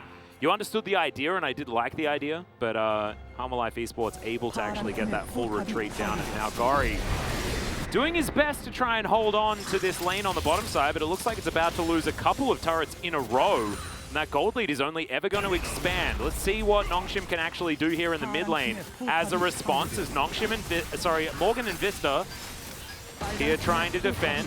Satchel Charge is going to take that one down, but we might have HLE charging through once again. And she is going to be able to get that last charge before she does go down. So 4,000 gold to lead, and now Rich looking for Morgan, gets the flash out of the Renekton. Now Vista to come on through as well. Deft and Chovy making their way up from the bottom side. Looks like a back for the Azir. He's going to come through. Nongshim will have the man advantage in this area right now. Vista with the Grand Entrance available, and Willa just going to safety ultimate to make sure that he gets out as Deft on vision. And now he's I mean, Deft is very dead. Yeah.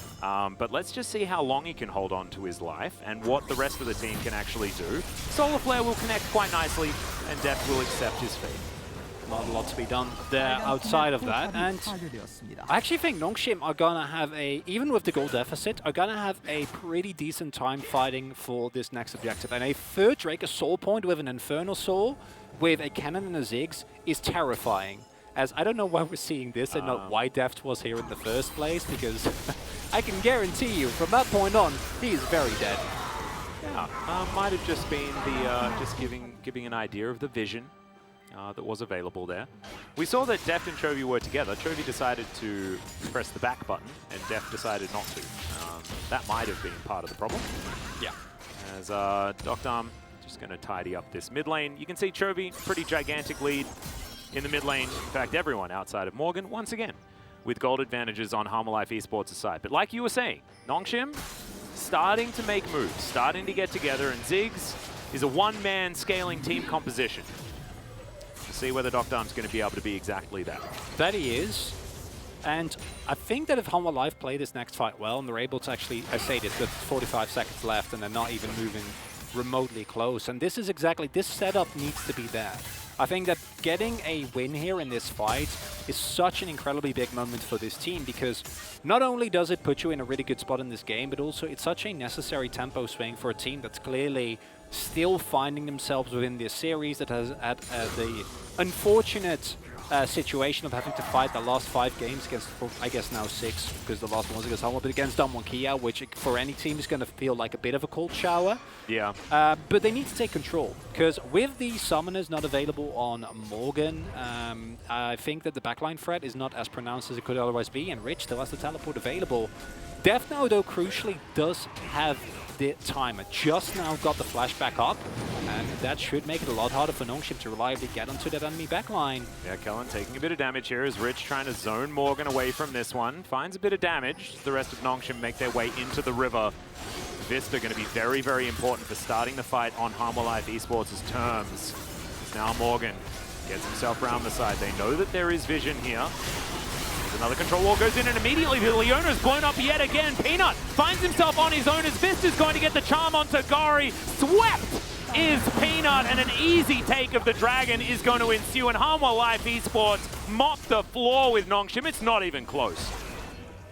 And this is looking nothing like the Nongshim that we've seen throughout the entirety of the summer split, right? It was their team fights that was so incredible, but here it just doesn't come to fruition at all. We see Kellen go for a really big play, or an attempt rather. Instead, he doesn't hit anything, has no aftershock, gets blown up instantly, and then you end up with a very wide and open, disjointed fight where Gori can't get anything done. The slicing Maelstrom amounts to basically nothing, and that is an Infernal as well as a subsequent Baron, and Nongshim are just looking like a mirage of their former self in this series, whereas Harmor Life, they're feeling great. Yeah, they are looking like their former selves. They're looking like the team that made it to the playoffs and took down Nongshim in spring. It was 5 games in that particular series, was a little bit more competitive. But this time around, it is, yeah, Harmor just not even looking challenged, really, when it comes to what they want to do. Their setup has been better. Their execution has been better. And Nongshim looking as exposed as they were against Gen G and they were against Damwon Kia. And like you say, I'm glad that you bring it up. You know, their last opponents were definitely difficult, and so maybe didn't tell us the entire tale. But it's looking like maybe it did tell us a little bit more. As Battle Dance, still the stunt, but Vista gets himself to safety, teleport in, and now we've got this Baron buff being influenced on the rest of the map as Def gonna get slowed down. Mega Inferno Bomb does a lot of damage. Chains of Corruption will connect though as Kellen goes into his stopwatch. Willa has found Rich on the backline, and now the cannon can't get himself in there. Chovy picks up yet another kill, and Nongshim is too far behind. They can't find themselves the engages. And Kellen looking like a little bit of a liability here, unfortunately, picked off yet again.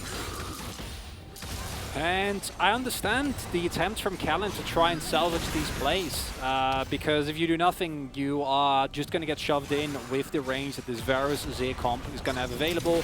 Yes, Six has great wave clear, but it's not enough into a Baron, especially with the amount of hope that's coming through from Hanwha. But with these engages not actually working out 2 out of 3 times now, it leads to a situation in which Nongshim is just bleeding gold. They have two characters that, without being at least moderately fed, provide basically no value, both the Xin Zhao and the Aurelia. Outside of, to a certain extent, right? Yeah, I think Cannon at least allows for some setup, because we do see that Doctom is actually getting close to relevant, right? Like, that damage can get something done, but then if there's no actual follow-up, if Gory can't also get onto Deft, to at the very least force a flash or a cleanse or maybe something else, and you're just going in that deep without actually getting anything done, it really worries me for Nongshim. Obviously, like, within this game, I think the game state is fairly clear. It is a really big advantage for Hanwha Life. They have a composition that outside of the Renekton skills expertly, and in this specific composition, all Morgan needs to do from here on out is just bodyguard Deft or Chovy, and he'll be fine.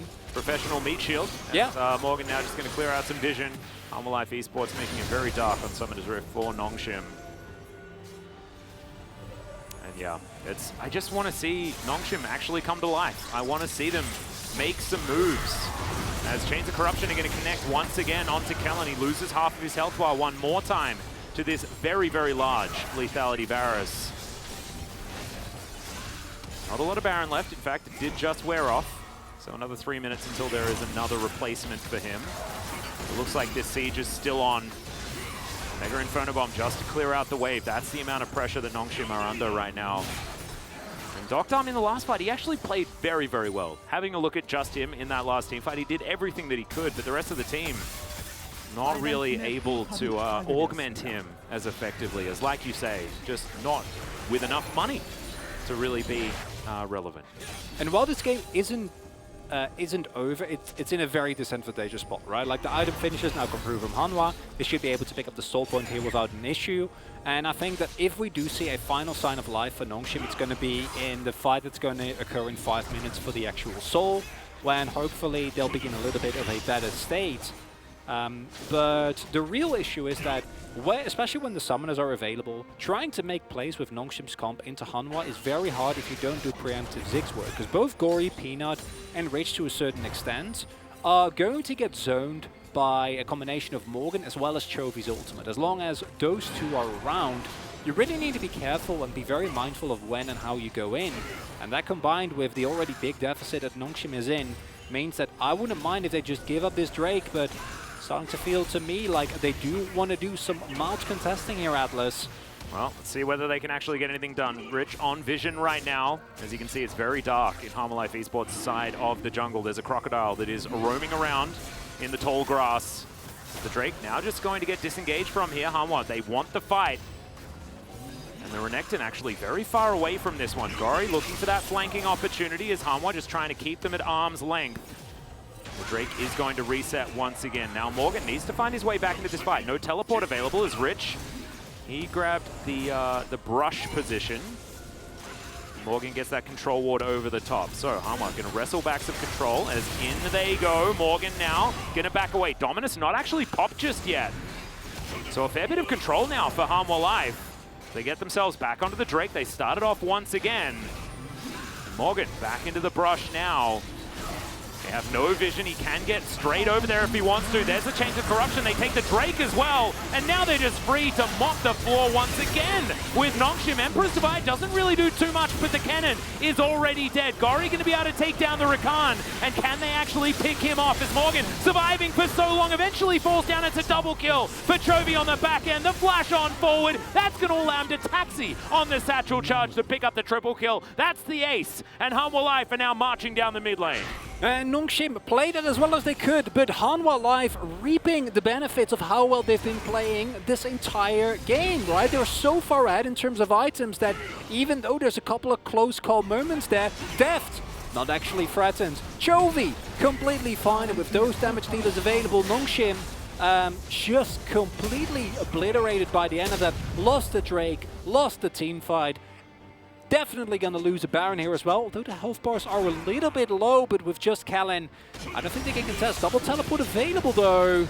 Yeah, we do have the teleports coming in. They have a lot of damage. As you can see, this Baron is not long for the world. However, Nongshim roaming on over. They have full information of what's going on here as Hanwha. This is greedy. They do get the teleport in. Remember, the ultimate is still available. The exhaust comes through at the last possible second. Battle Dance, as Willa wants to commit to this Baron. They are going to be able to secure it, and now they're trying to get those flashes to get to safety. Deft and Vista might actually survive this one, but that was a Hail Mary I don't think you necessarily needed to throw, Hanwha Life Esports. No, that was very unnecessary. I don't think it will actually amount to anything. There's still two Baron buffs available. Huge waves going into the turret there. And actually, Nongshim, I love this. Just try to push as far as you can. See if you can go for a Hail Mary play. There's no teleports available. The death time is still 20 seconds. Maybe you can get an inhib. Maybe you can try and stagger, force Hanwha Life into something. Perhaps. I mean, there is a Baron buff surrounding these guys, but 4 members alive. Waves Sorry, alive. 5 members alive. Moving towards this base. They're going for that last-ditch effort. Chains of Corruption go completely wide. Now with the Baron, these minions are going to be difficult to deal with, but there's one Nexus turret that's already dead. Vista goes through with the quickness. Now the respawns are coming in. Vista goes golden as well, and now we're going to get these resets.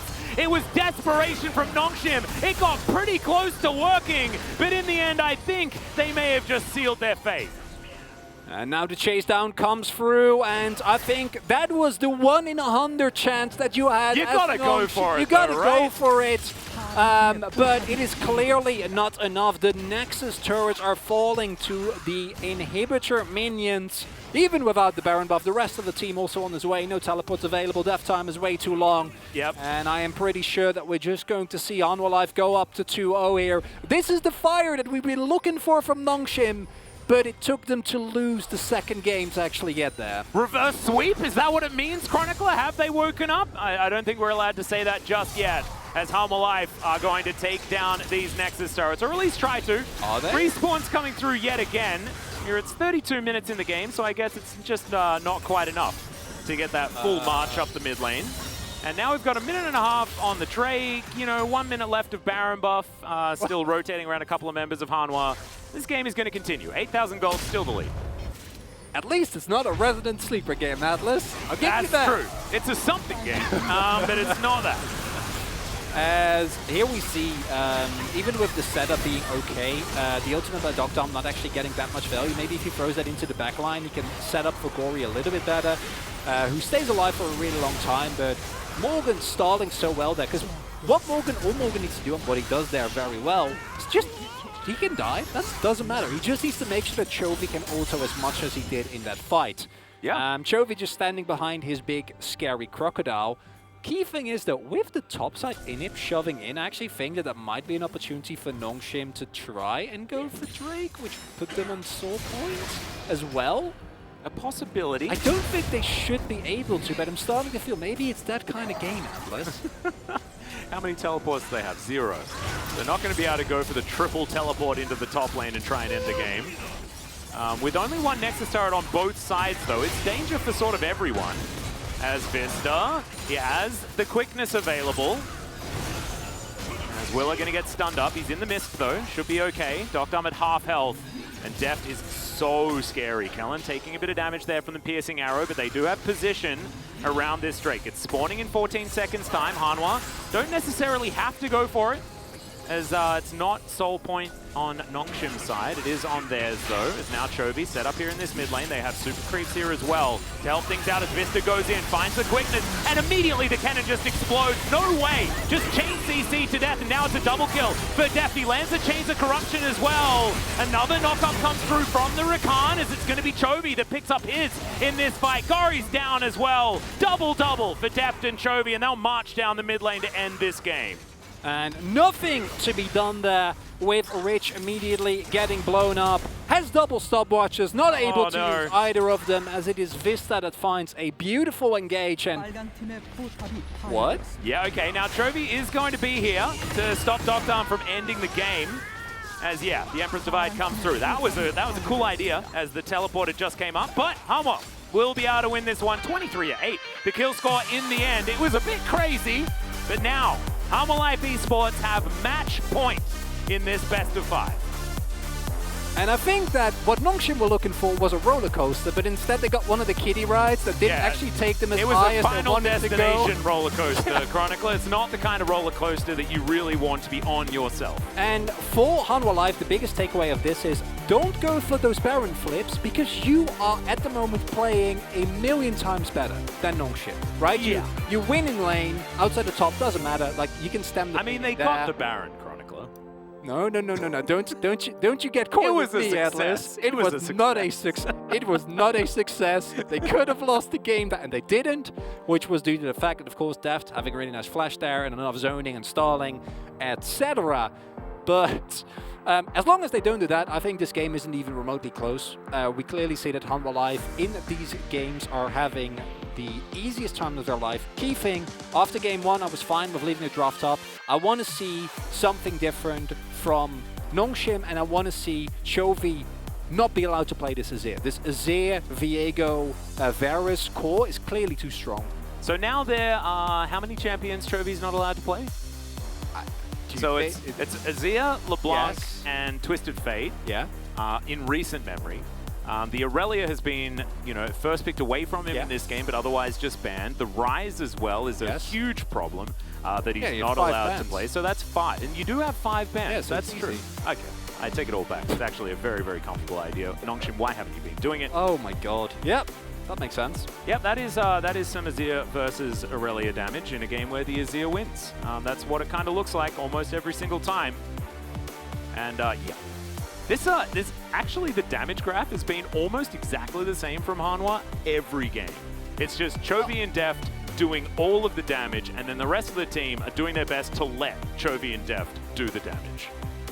But that's a fine recipe for Hanwha Life. Absolutely. It's something that we've been waiting for basically the entirety of summer.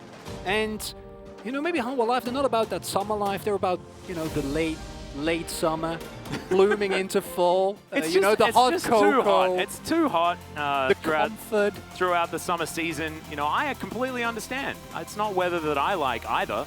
And so now that things have cooled down just a little bit, today, beautifully cool day. Lovely. And Hanwha reaping the benefits. Let's see whether they can close out the series, though, right after this short break.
캐넨. 캐넨 잡았어 캐넨 잡았어. 이래 이래 더블 3초 더블 3초. 뒤에 봐. 뒤에 봐 미래. 이래봐. 비겨. 막고 텔타. 있을 수 있다. 바로. 앞라인에서 끝내는 건 생각해야겠다. 이거 아. 억제기 하나 할게. 억제기 슈퍼맨이 하나 나 지금 야 갑자기 여기 있다. 이거 리콜만 끊어 이거 미니 하나 있어. 내가 지금 막을게. 이걸 바꿔다. 이거 이 라인 간다.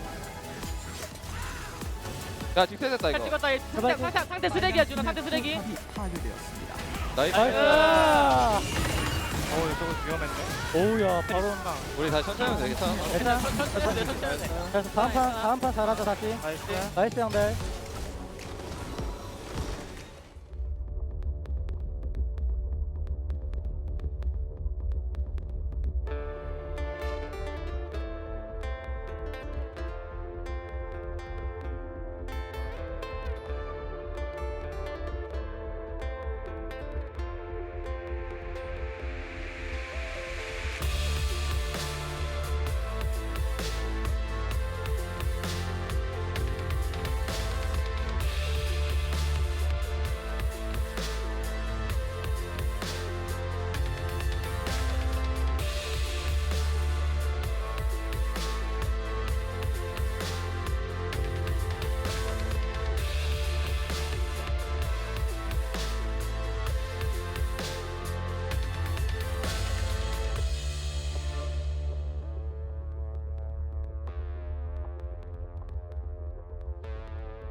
Hana Life Esports remains strong and they grabbed another victory and they are now at a match point against Nongshim Red Force.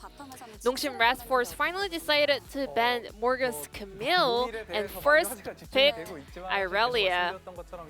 A lot of people are talking about, Morgan's Camille, but I think the most vital and significant draft and picks are on the bottom lane. Ziggs, Varus are both having a lot of poke damage, but compared to game number 1, it was, Aphelios blind pick, and then they saw the Leona pick and countered with Thresh. But this time around, Hana Life Esports blind picked Varus, and after they saw Ziggs Leona comp completed by Nongshim, they decided to lock in Recon into that bottom comp. I think Vista was showing way more presence in terms of making plays, making fights, and setting up for team fights on that Recon compared to Kellen. The Hana Life Esports, they are more detailed and showing better teamwork at making plays down on the bottom lane. And this time around, Hana Life Esports, they had full monopoly on the Herald. Maybe Kennen could have had some lane priority if he was laning against Camille, but because it was Renekton in this game, Hana Life Esports had the priority to get the top side objective as well. We didn't really see too many actions during the laning phase, which means Aurelia cannot really hit the power spike when she needs to, whereas Azir has decent laning phase and he has the late game power spike as well. Nongshim Red Force, they cannot find the answer into Hana Life's comp, especially some solo lane picks, unless Nongshim fix those issues. I think Hana Life Esports might be able to close out the series with another victory. Here's the first replay where Varus was able to show mechanical prowess. Take a look at Leona. He was trying to go in for a flash Zenith Blade, but Def sidestepped away from it and then ulted right onto Kellen. So Hana Life Esports started off the fight with the kill. And then Irelia was not able to find the best value with her ult as well. Azir, Varus, those are very strong poke champions in teamfights.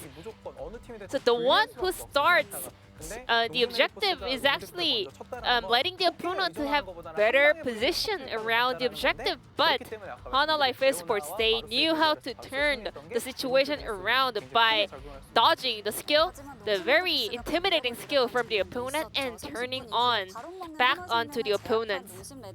Now here's the second replay where we had a bit of a base race from Nongshim Red Force with desperation. Nongshim punished some of the greedy play from Hana Life Esports players, and a lot of people are actually debating whether they could actually end this. Take a look at the auto damage from Ziggs. With that passive auto buff, he was able to do massive amount of damage, about 800, but in the second auto, he was not able to find the same amount of damage. It was only about 300 because the minions was not under the aggro range of the second turret, and Recon was doing a fantastic work, buying time for the rest of the Hana Life Esports players to respawn and restart, re-engage a fight. Hana Life Esports already had too much lead on their hands, and they were able to deny that base race from Nongshim Red Force and close out the game later on. This could be Hana Life Esports' first international appearance if Hana Life Esports claims another win, so let's head over to game number 3. Thank you so much, Jisung, for the translation of the analyst desk. Huge shout out to Vista in that last replay that they showed. Damn, he was an absolute hero. His Renekton so far this tournament has just been extremely, extremely valuable. And so the list of things that you'd like to ban grows ever longer on the side of Hana Life Esports. We check in on Peanut. It's not looking like he's out of it just yet. It's going to have to be a reverse sweep, though, for Nongshim.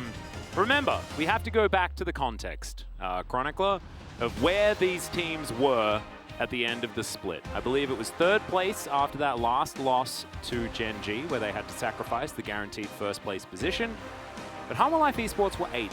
This is not what we expected to happen. I, in fact, predicted with my brain that Live Sandbox should have beaten them yesterday.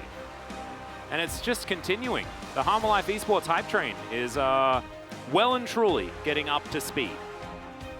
The match yesterday, while I think, like you're saying, it was favored towards Sandbox, I do think that the tendencies that Sandbox showed in the latter half of the split, the steam that they had kind of run out, but I am truly shocked by how well Hanwha is playing against Nongshim here.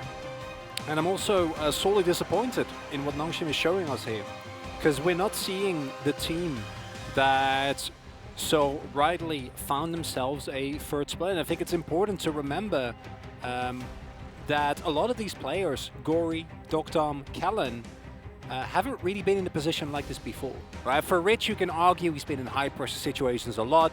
Yes, it's in another game, but that is still experience that I think is relevant and kind of carries over. But for Gory, Dokdom, and Kellen, I think all of them look way worse than what we saw from them throughout basically the entirety of the split. And it's easy to go at it and be like, well, obviously Chovy is playing better. Obviously Deft is currently in a form which I feel like we haven't seen in the entire year, basically. Yeah. I think you'd be the best judge of that, because I know you have a very clear list of all the different levels of Deft. But for Nongshim, unless they return to their normal form, I think it's going to be a swift 3-0 here from Hanwha. Well, it's absolutely looking like that right now. Harmon Life Esports well and truly about to run the gauntlet. They are poised at this stage, and I say run the gauntlet because they only have to win here and they're at Worlds. 1 win. You don't need to worry about T1 waiting in the final. Yes, it would be nice to skip play-ins, but the celebrations do begin today. Our 4th seed will be whoever wins this series.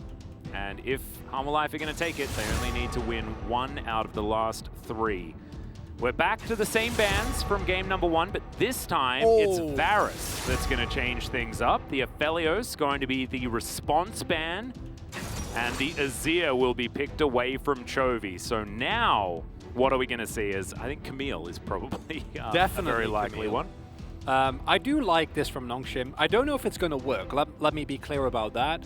But I'd rather see a team try and completely throw a curveball. It does mean that Lee is open, which is not good playing into that, because Lee is incredibly strong at the moment, especially in terms of what it can do if you also get yourself a strong mid laner that might apply some pressure there. But the key thing for me is that Nongshim is identifying, okay, we can't give them Varus Azir anymore. And you can't ban everything, so they ban the Varus and then pick up the Azir themselves to make sure that Hanwha Life is going to have to pivot away into a different draft. Yeah. Interested in what this next pick is going to be. Silas? I think Camille probably should be it, but it's going to be Ashe, actually. So Deft. Going to go back to an old favorite here, giving him a little bit of extra priority, especially with that Varus banned away. The last remaining archer is going to be the Ashe, unless you include crossbows in archery, which I do not.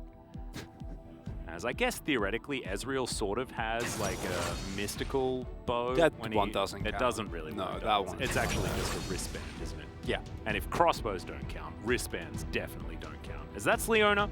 So Nongshim, as far as tier list is concerned, looking pretty good.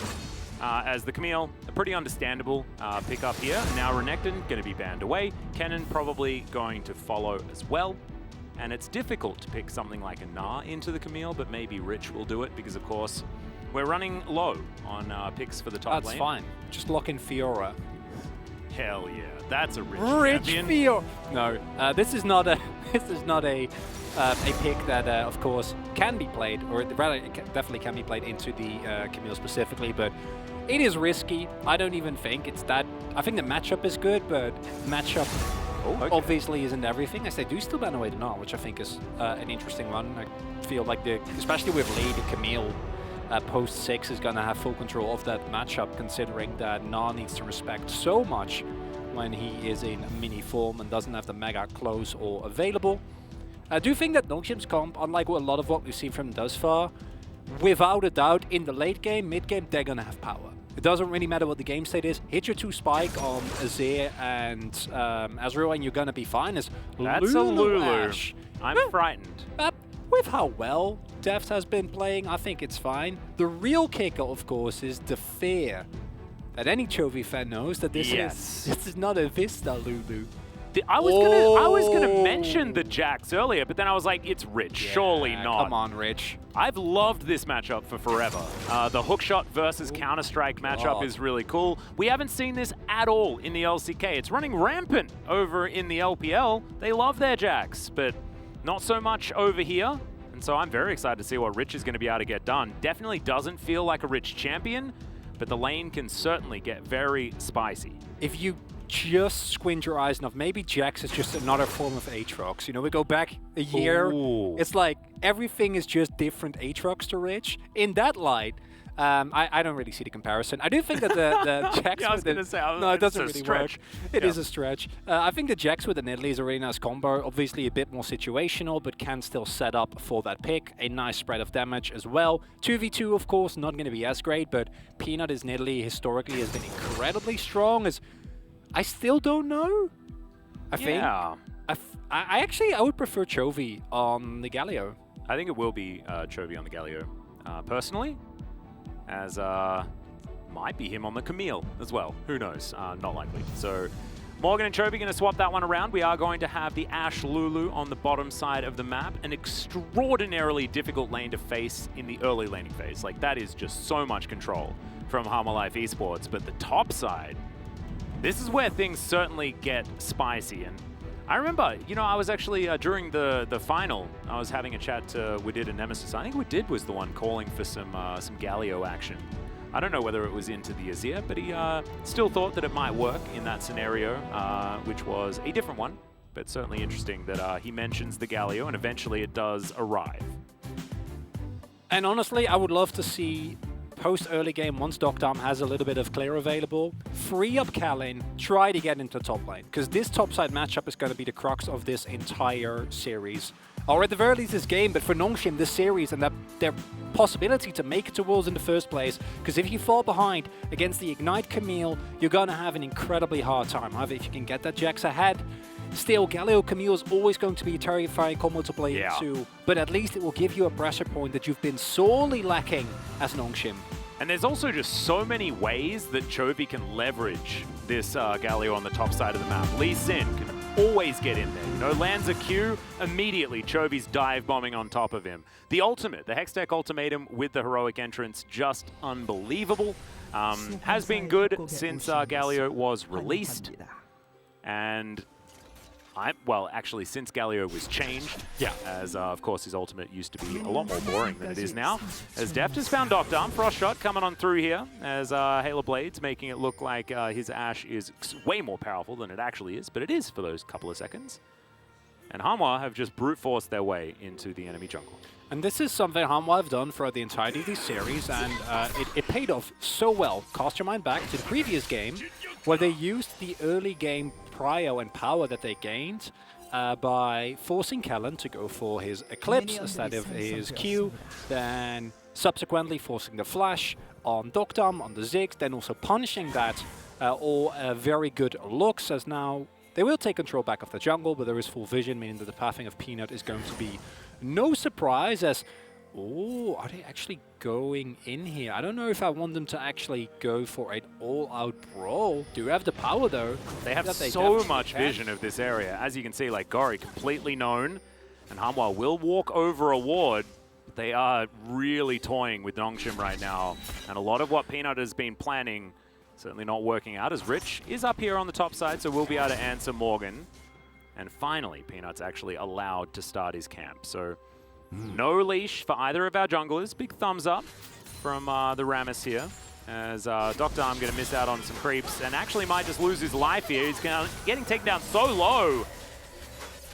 Oh no, it's not starting well for Nongshim. And Docdom is looking to back level 1, being zoned off of, I think, most of the XP, walked in there in an attempt to salvage the lane at least somewhat. And I gotta say, I would have much preferred Nongshim maybe try and get early prio in your solo lanes and try to force a vertical jungling situation where you can also apply some pressure onto Morgan. This is a flashless Camille that maybe you can punish a little bit more, but instead they opt into walking into a heavily parted bot side of their jungle into an opponent with an infinitely stronger level 1. And now this wave is going to crash, and then Doctom is going to be somewhat okay in terms of experience, but it is a very, very rough early game here for what feels like the third game in a row for Doctom and Callan. It's brutal, and it's not going to get easier. We already pointed out, right, that this is not necessarily 100% their fault or anything like that. No. Like, Ashe Lulu is extremely difficult to lane against, especially as an Ezreal Leona at level 1. As Willa has walked over a ward, but does it even matter? As here's a teleport, we saw a dive like this yesterday, it worked well for Hanwha. Can they do it again, is the question. Still level 1, as there's the big old taunt. Doctom is going to flash, but he immediately explodes. Willa might fall down as well, but no, he's got a safeguard. Gori walked all the way down here, actually teleported to that ward just north, but is otherwise still going to die. One creep has been taken by Doctom, and he is still level 1. Just a disaster for Nongshim. They force double teleport, don't get anything. Don't actually get the punish. There's going to be a ton of CS being missed as Morgan is going to crash this huge non-cannon wave right into the turret. Oh, and that is the small lead that was available for Rich because he was actually having pressure in that lane. He was able to find himself a small CS lead. Might maintain a little bit of that, but it's not going to be a lot. And it's going to feel really, really bad. Especially, Doctom still died. He's still 20 CS behind. And this is looking like a Hanwha Live that has prepped so incredibly well for these series and is actually playing to such a higher cap than they've done, honestly, the entirety of Summit. Even the matches that they won, I don't think they've ever looked this decisive and had this clear of an idea of, this is how strong we are, let's really push it. This is why Hanwha Life are one of the most frustrating teams in the world. Yes. Because we knew that they were capable of this. They're also capable of this, as Chovy does sidestep the spear. Peanut is going to get taunted as well for quite a long time, as Chovy got the full channel off. As Kellen's going to find his way in here onto Vista. Going to try and do what he can, but not actually able to follow up with too much, as Doctom very much just wants to focus on getting as many minions as he can. Yeah, playing double AP with minimal setup into Galio is not going to really help your ganking attempts. No. Doesn't even have Merc threat yet, but once that comes down, it's going to get worse. I like how delicately you said that, because yeah, I think Galio is pretty much close to like the perfect champion to be into double AP. I think it's the best, yeah. I think the only thing is better that you might argue is better is maybe like post-6 Kassadin. Works as well. No, Kassadin we know is anti-AD. That's He does, the only way he does it works. both. He's supposed to do the other way around, as Rich is going to find the stun. This is the hookshot versus Counter-Strike situation. Whoever uses one first generally loses out. It was relatively even as Willa. Moving on over to the Drake. First one is going to be an Infernal. We'll see what our Soul is going to be this time around. I think everyone knows what I want. As Peanut still chilling here on the top side. Morgan slightly vulnerable. But we will see. Manages to nail the Siege minion though, so certainly going better than we thought. No flash, remember, on the Camille. He's taken the Ignite for a little bit of extra laning power. Also has the Sheen completed. There's Deft and Vista stacking a huge wave. And the Galio able to rotate, has heroic entrance available. So Willa going to be so much more powerful around the map now. You'll see the question mark pings going down on the wave that is currently coming in, which to me is a sign that they are indeed going to be looking for the dive. Nongshim do read the play though. Peanut is in the general vicinity, and there is the heal still available. We'll see Willa there, and with the Galio still available, I think they can still go for this. The question is, do they want to take the risk, especially with Goring also making his way over? I think just getting the plate and putting up the pressure is a safer bet. Yep. And honestly, the pressure play from Hanwha Life here, loving it. No, I really like it. And I like the fact that they rotate down and then don't hard commit for the idea, right? They still manage to get the plate that they were looking for. They don't have to push the envelope. They're already winning. May as well just go slow and steady. Chovy takes his opportunity to go for a bit of a back. He's now put together his Merc Treads. And Hummerlife continuing to just be so annoying here on the bottom side of the map. Vista just yelling Glitterlance at them over and over again in Korean. As you should. Lulu, I think, very high up there in terms of moderately annoying characters to face in the lane. It's not quite Lissandra tier, but gets up there as... Oh, there we go. For me, a question is to what extent they're actually going to be able to leverage this lane in top, right? Because Rich, outside of that teleport early on, has not left lane. Is going to look for a back timer now. And I think that once that second item is finished, we might see another bit more pressure. But the key thing here is that with the Ignite available, I think in an even state, Morgan is still going to have an incredible amount of outplay potential if he plays it well.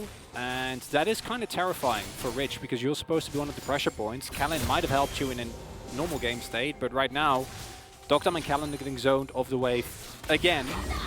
Well, Arrow going to be avoided, but it was mainly for zoning. As, yeah, Nongshim, they would have been zoned anyway, so doesn't really matter. Hummerlife going to take a third plate down here on the bottom side, and this one's done. Bottom lane is well and truly over. It is going to be Rift Herald being traded for, so Peanut able to get something on the map. Hummerlife get the bad news, as Willer is nowhere near. So they were certainly doubling down on their bottom lane endeavors instead of trying to challenge for this one. So it could mean that Rich gets very strong if Peanut does decide to invest this in the top lane. Yes, good. You need someone to be strong. Yes. Because right now, even with the rooms that Chovy has made, Gory is still behind in terms of CS. This is feeling more like what we expected coming to this matchup. In the earlier two matchups today, it was Chovy not finding a lead, which was fine. He was on the Zir, and he's like he had nipped in the game, right? It's more because it's Chovy that we speak about him not having an advantage as it being weird, which is just kind of how expectations work, but still a funny thing to kind of think about. Is like, why are we upset with Chovy when he's not 20 CS up, right? Because right now he is in a matchup where obviously you don't really have to be in that position, but just plays it out very cleanly. And as you already pointed out, I think that as they go in. Oh, buffered the Justice Punch really beautifully there. And Chovy's able to escape. Didn't even know that was how that interaction worked, but I guess it's coded exactly the same as Rocket Jump. There we go. It's really nicely done.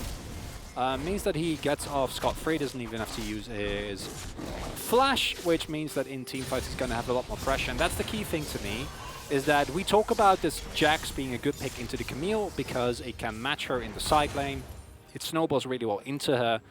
And in terms of late game split pushing, it is incredible. And it also, even though it's not as good as the Camille, it has pressure, right? We get to watch it again. And Justice. 살았어. Alright, no flash required. I lived. Mid-air. Really nicely done. But into a Galio and an Ashe, that is just infinitely harder. And that's something that's easy to forget when you look at just a matchup as Rich. Alright, Rich going for the solo kill here towards the top side. There's the teleport, hoping that Rich might have overextended, but it's actually just going to be Chovy picking that one up, so we can see the amount of pressure this top laner is providing for Nongshim. I'm seeing a possible avenue for the beginnings of a reverse sweep. It's also the only avenue, because the rest of the map is in complete sadness, but I'm glad that you focus on the positive, because that is actually what we're looking towards, right? It's Gory. Oh, that's not the cue. That's not it. Wasn't it? But if Rich can consistently start creating pressure on this map and pull people up, or just, you know, keep shoving in Morgan, build a CS lead, get plates, and just get himself ahead single-handedly, then that is, I think, the only way is Nongshim where you're feeling good now. Like, you can look at Peanut and go, it's Peanut, he can maybe hit the late game, you know, his spears will hurt a lot, but then between the Lulu shields, as well as the fact that there is a Galio, like, I don't think it's going to be nearly as threatening as it might otherwise be.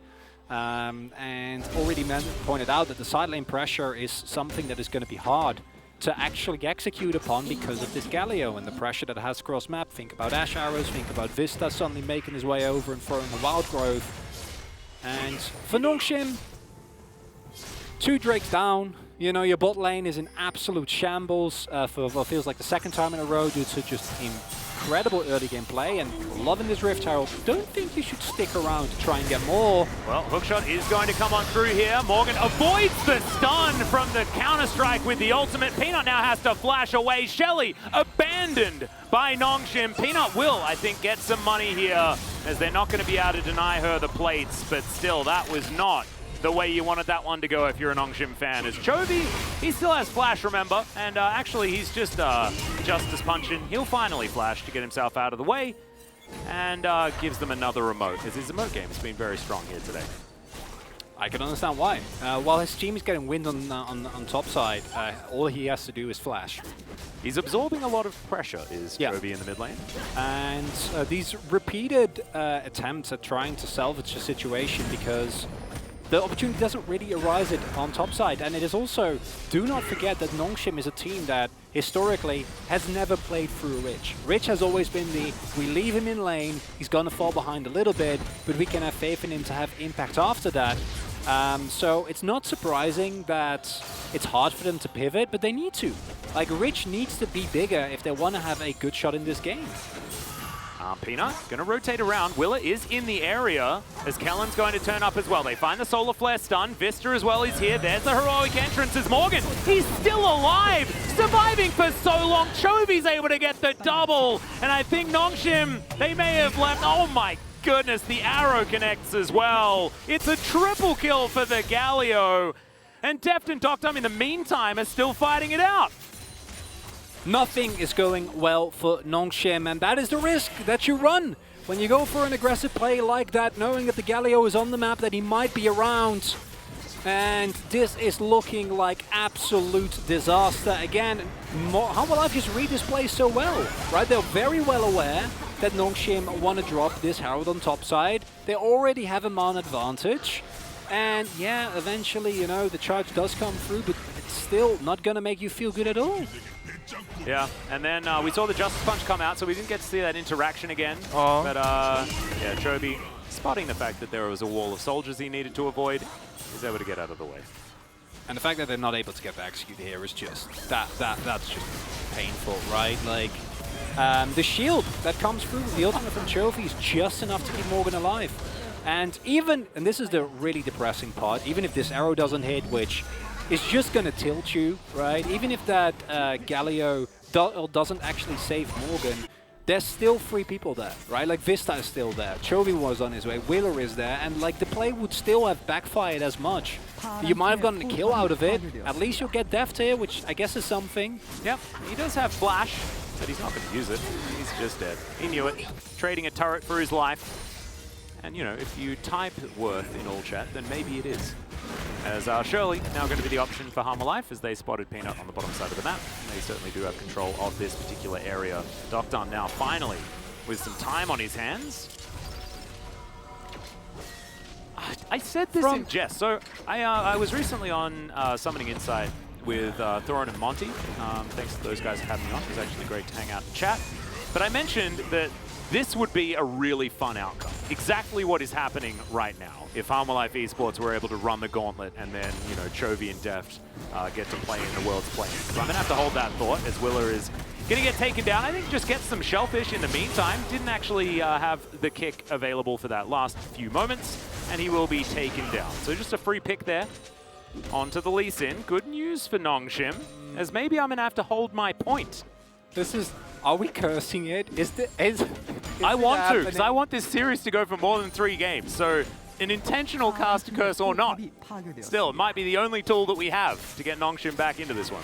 A funny detail here is that Callan doesn't actually get an assist. It's just a solo kill from Peanut. Oh, not again. Yeah, this is real time as Chovy's just going to heroic entrance towards this turret. Good stopwatch from Kellen as Nongshim are just going to try and take down the turret first. Chovy now in trouble, but the Wild Growth is going to be there. It's a good knock-up as now Morgan looking to try and escape. Peanut's going to get punched, and Chovy's going to back away. The Sun Disc is there, helping Nongshim out. They can retreat through that one, but Hanwha able to absorb that very nicely. Gold lead's getting smaller.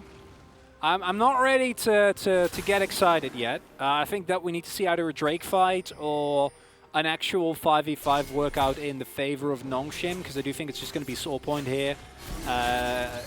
with no teleport available and Dogdom not having the opportunity to get even remotely close to that objective. So Hanwha Life still in a great spot. Ocean Soul obviously going to be disgusting with the amount of tankiness sustained and Lulu.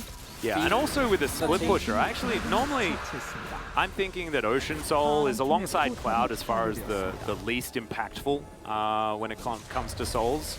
Ocean really hasn't been what it used to be. But when you've got split pushers that like to just hit each other a lot, then Ocean Soul's actually going to be very valuable here for either team. Yeah, we're going to see some Campone chainswords, hopefully, if you are rich. Yeah. And key thing for me here is that despite all that has happened, I don't think that the lead from Hanwha outside of the Dragons is super commanding, which feels weird. But now seeing repeated skirmishes actually go the way of Nongshim, I'm starting to get moderately worried, because we do still see that if this comp can just play straight up front to back and they don't immediately lose someone before the play is well and truly begun, they're actually in a decent spot, right? They have a lot of damage available, a lot of mobility, and if they can keep Gory alive and have him pump out DPS with his lethal tempo Azir, they're still going to feel relatively good. And when it comes to the mid to late game skirmishes, like, you can argue that, you know, I mean, Dogdom is the slowest Ezreal ever, not by his fault, but, you know, he's been slowed down considerably in this game just by great play from Hanwha Life, using the early power and then pushing that to the fullest. But it doesn't really matter if you still get to like 30 minutes and Ezreal hits 3 items, and yeah, you know, you'll be behind the curve, but doesn't really change the equation that much. And then all of a sudden becomes a game of, can Morgan find the backline? Because if Morgan doesn't actually get on Dogdom or Gory, that's a really rough ordeal. Like, I think consistently finding them is really hard, but then you look at Deft, and he's going to go, you know, a more tanky-oriented build. He still has a Lulu, and you have just Lulu in general with anyone on Hanwha Life, and Anchovy's also really fat, so I'm trying to remain positive here for more games. I'm hoping it maybe happens. I think that a lot of my optimism is getting it's evaporating. I thought going into this series that it was going to be, I mean, it should have been Nongshim favored, right? They looked so much better in round 2. Maybe not in their final games of the split. No. But, I mean, this is the time. If you want to get to Worlds, this is where you need to start performing. And maybe it's Hanwha Life. They've just been charging up. The entire summer split was just for this moment. I don't really want to say that, but right now, it's looking like it. It's also, like we said, it's a curve, right? Like, Hanwha Life trending very far upwards as Rich. He's going to get slowed down. There's the Hextech ultimatum. He does have the counter-strike, but yeah, there's no counter to what happened to him just there. And now Hanwha, with 2 minutes left on the Drake, they're not going to be able to get up there. And Nongshim, they have Gory pushing top lane, so that is going to be their response. Yeah, if they get a turret, I think that's a trade you'll take. Deft is already rotating, though, really liking the map play here. And let's not forget, Galio is on his way, so... Deft was flanking, by the way. Yeah, he is backing on a ward now, though, as Gory could certainly boot him over the edge here. And Deft wasn't caught backing. Maybe he knew. There's the flash. The arrow's going to come through. The Baron gets angry, and goodbye Azir. Deft has been baiting, like, all week. It's just been a bait lord. Yeah, I agree. But with the Lulu being in the general vicinity or not being known on the map, combined with the fact that there was also a Galio that was probably hovering his finger on the R button, can't really take that risk as Gory, because I think you were fine if you just back off there. If you see an 80 carry backing right next to the Baron pit, is it just too tasty? But Atlas, it's an amp. Oh no, I know that it was very dumb. However, I get it. You know, it's I don't know. My brain would have said, I have to go in. This is a tasty treat. No, I get it. 여기 와드다 얘. 뭐야 얘 He 탐다. actually saw him on the minimap first. 뭐야 이거. 몰라 나도. He has a ward. What? 그냥 날라와서 죽어졌어. He just flew over and donated kills. We're straight back into another fight. Morgan is going to go golden. True Shot Barrage avoided by Ash. Finds a point blank arrow there as The Ashe damage is pretty ridiculous. Shield bow goes off. Gory eventually goes down. It's a double kill. Is now Kellen. Nothing he can offer. And it's a triple. Peanut goes golden after he gets over the wall as Will is trying desperately to stay alive as Nongshim, Dokdam and Peanut still with a fair bit of damage. They're standing on vision though, and Deft is hungry for more. This is the pentakill standing in front of him, but Deft doesn't have the vision available to go any deeper. They are going to win out on the trade in the end, but it looks like it's going to be the Ocean Drake going over to Nongshim. So Hanwha unable to get their soul for now. And that's really big. I don't think it puts Nongshim in a good spot as Chovy is looking for a flank. Yeah, finds the Proto Belt. There's the flash out from Peanut. They at least managed to get the flash, but Hanwha not able to accelerate the game any further forward. So, despite the fact that Ashe gets a triple kill, it is still going to be good news for Nongshim in delaying the soul. And here we see the power of the Ashe in her current form, especially when combined with the Lulu, right? Because it takes a while for her damage to rank up. You see that Deft really needs to... the spear barely missing. Yeah, if that spear hits as well, like Deft probably dies there. Oh, he's and dead, this is all sums and a Lulu, right? So it also shows, even with all that support, all that tankiness, Nongshim were very close to making that play work. 싸울만해. 나 앞으로 뚫을게. Deft making all the plays here as well. Of course, we only hear his audio, but certainly making some calls. We can fight, push forward as Morgan. Going to lose out on this one, but the Counter-Strike is not going to connect, and now the Cavalry is arriving. Rich now finds himself out of position. Can he trade the 1-for-1? The answer is absolutely not, as Wild Growth comes on through, and Rich is now 0-5. Exactly what we were talking about, right? Like the moment you get baited into 1v1, Morgan also has Ignite. That might have bought you the split second. Lulu is there, runs at the Camille, just presses the R button. And it just feels like after what was a small revival of Nongshim in this mid-game, they are now dropping kills left and right. At least Dokdam now just got his Muramana converted. And Rich is on 2 items, but those are just very, very tiny little drops of water on a really hot plate.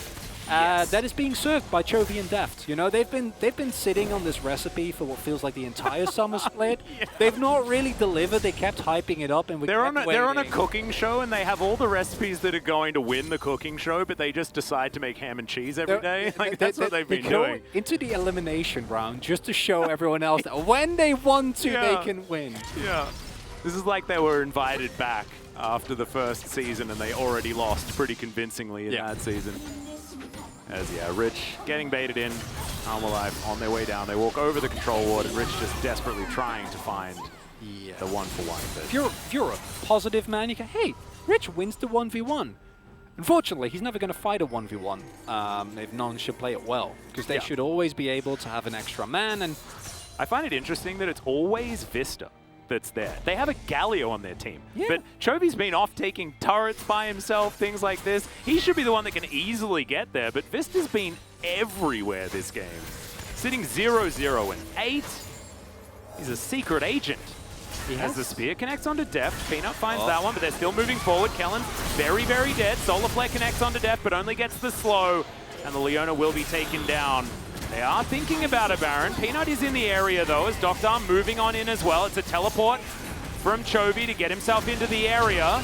It's a 4 versus 5, and in goes Morgan. He looks for it. The Emperor's Divide comes down. Heroic Entrance gets the knock-up onto Gory. The chain CC is beautiful, and the Azir is just taken out without any response from Nongshim. It's what this composition can do. It's the power of the Camille Galio when it finally works. As the arrow is now going to connect. How many re-engage options do you have, Hanwha Live? As Rich looks for the back line, but Deft's got a stopwatch. That is basically the ace. Unfortunately, the death time is a bit too short for Kellen, but we're going to call it an ace anyways. Another Baron will go over to Hanwha Life Esports. And if the Fat Lady's about to sing, you know, her larynx are definitely getting well and truly ready for a Hanwha Life Esports 3-0. And that's basically a clean ace coming through Kellen in an attempt to try and secure some vision at the very least.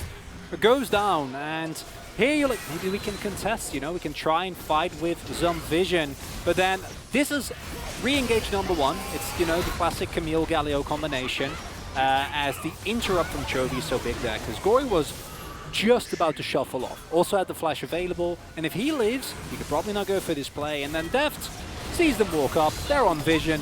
Yep, he wasn't. It's easy. I mean, the special delivery of Rich onto Deft was not exactly friendly of Willa, but they're just having a good time. And that is probably going to be the soul. And now it's a 10k gold deficit, and the chances for Nongshim Red Force to go to World after what was a historic summer split where they overperformed to such an incredible margin, seemingly going to fall into ruins. But it's also the story of Hanwha Life. They underperformed all summer, and as it turns out, they were just scaling. Yep, they had pretty good players on there as Chovy finds a nice little taunt onto Kellen. Justice Punch to avoid the Solar Flare as in goes Willa, finds a kick. Morgan picks him up off the back end. The arrow's also going to connect as the heroic entrance wasn't great, but that wild growth was unbelievable. Morgan's still going for it. He eventually does go down as Rich is dealt with on the backside. Looks like Hanwha are having some fun, but they're also winning the game in the process. And that is going to be the soul, that is going to be the middle lane inhibitor. And that should very well be Hanwha Life fully sealing out this game. If there wasn't already a really big fat W sign for them, then it's definitely now their gold lead getting ever bigger. If the Ludo wasn't enough, now you have the Ocean Soul as well. Baron power play is incredible, the mid lane inhibitor is down, and Peanut's stealing away the Raptor camp though. So I don't know. what else is he gonna do? He's nearly into... I'm saying, like, that's pretty big. But now Hanwha Life on their way back. They denied the popcorn chicken. So there's not going to be any minions in the jungle for them. Hanwha just push this wave towards the bottom inhibitor turret, but they're not going to push any further forward. Just going for the reset for now. Let's have a look at this one more time. The special delivery of that kill for Morgan was just so beautiful. For those Chovy fans out there, this is basically the light version of the 4-man Chovy taunts that happened in their game last year. As you pointed out, it's just like the front to back for this comp is just revolting. Morgan, you don't need to go in there, but he knows that he can. He doesn't need to, but he can. Yeah, and he wants to, which makes a lot of sense. His first game he's allowed to play as Camille again, and now is there a way back into this game as Nongshim Red Force? Theoretically, if everyone from Hanwha Life walks into your fountain and gives up all the bounties, but probably not, no. This is a very Hanwha Life Esports gold situation as well, as Deft and Chovy are having a lead competition. Currently 4,000 for Deft's Ashe, and very close to that for Chovy on his Galio of all champions. 6-0-6 now as well. I didn't actually catch at the very beginning, it's the first time we saw that particular team fight, why the heroic entrance was used in the backline, but it was because Rich decided that he wanted to jump onto the Ashe, and Galio is just very good at saying no. You need to make sure that it doesn't happen, and it's important for me, because obviously whenever we talk about Hanwha Life, we talk about Chovy and Deft, as we should, because those two are the big carries. And Deft's in particular, I think Chovy's had a pretty lackluster split, but it hasn't really been anything. He's had a lackluster split in the context of Chovy and what we know he's... Well, I think he was just a middling mid lane in general, right? I think he was very middle of the pack throughout the entirety of the split. Clearly not right now. Let me make a point as, oh, Gory. Yeah, Gory is just... not going to survive this one. Captain Jack there from Deft as the heroic entrance is going to come down. Deft feeling like he's free to do exactly what he wants, and he absolutely is. Good taunt onto Kellen, and immediately he does go down as into the back line goes Rich.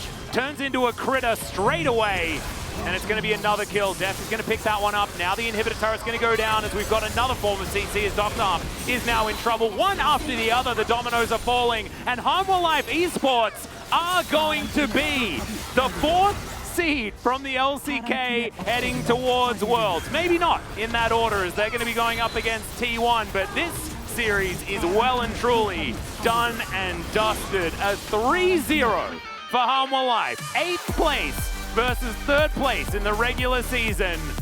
They wouldn't know that. They don't remember that. This is a very different tournament. This is part of the World Championship, and Hanwha, they wanted to go, and go they shall.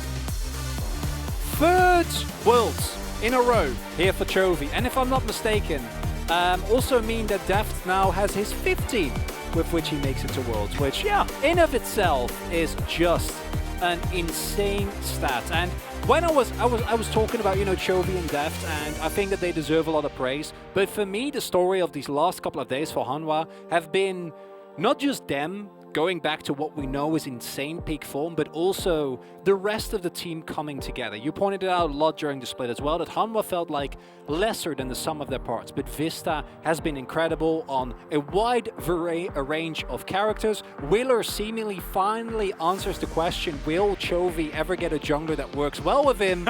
And Morgan, I think still the biggest question mark in terms of laning pressure, has shown that it isn't just about the Camille, and that he has been able to bolster his team, much like Rich did for Nongshim in the regular split. Yeah, unfortunately for Rich, his playstyle beat him in the end. Rich was the one that was actually able to get ahead in the majority of the lanes, but Morgan just bides his time, accepts the waves that get shoved towards his turret, and then outplays underneath it when he's getting dove. That's basically what happened in this series. He's just always down 40 CS, and I guess he's totally okay with it, because it hasn't seemed to be a problem for Hanwha Life in this particular tournament. It was for the regular season. It just doesn't seem to be a place you can target anymore, which is pretty amazing. And while it's unfortunate this is the last we're going to see for this year from Nongshim Redford, it's a team that I think stole a lot of our hearts when it came to how hard they worked, the off-meta, the mechanical highlights that we saw, and the synergy of a team, all things that today were nowhere to be seen. Of course, the fact that Chovy and Deft make it to Worlds regardless, despite the horrible summer that the team has had, also shows us that form is temporary, right? Like, it can go up, it can go down, and while it was a downward trend in summer, ever since, Hanwha Life have been nothing but up. And let me remind you, they 2-0 T1. So tomorrow's games, I think, even though they're just for seeding in quotation marks, I think it's going to be a great series. This is for avoiding play-ins, though. Play-ins is where the world's meta is defined. It's where you're exposed if you don't initially have a good read. It can be a place where things can go horribly wrong for your journey through worlds. I think avoiding play-ins is going to be huge for both of these teams, as you want to give yourself the most time for, you know, study and scrims leading up towards that group stage. So I think both of our teams, T1 and Hanwha Life Esports, are going to be competing very, very hard. But who's the favorite, Chronicle? Who is the favorite going into that series? I'd say T1, even though the last head-to-head was obviously 2-0 for Hanwha. I think that T1 in playoffs developed incredibly. They're the only team who come even close to holding a candle to Damwon Kia. So I think that it should still be maybe a 3-1, 3-0 for T1. But like the momentum that Hanwha Life have right now, I think is insane. Also raises the question, if you were a play-ins team, who would you rather face? Faker, the greatest player of all time, or Deft and Chovy? Because neither of those answers to me sound very enjoyable. Doesn't exactly sound the most fun. However, I think I'd rather face Hanwha Life Esports, because then you can at least see that, oh, there are lanes that we can challenge here. You know, their top side doesn't seem super strong, you know? It's stale.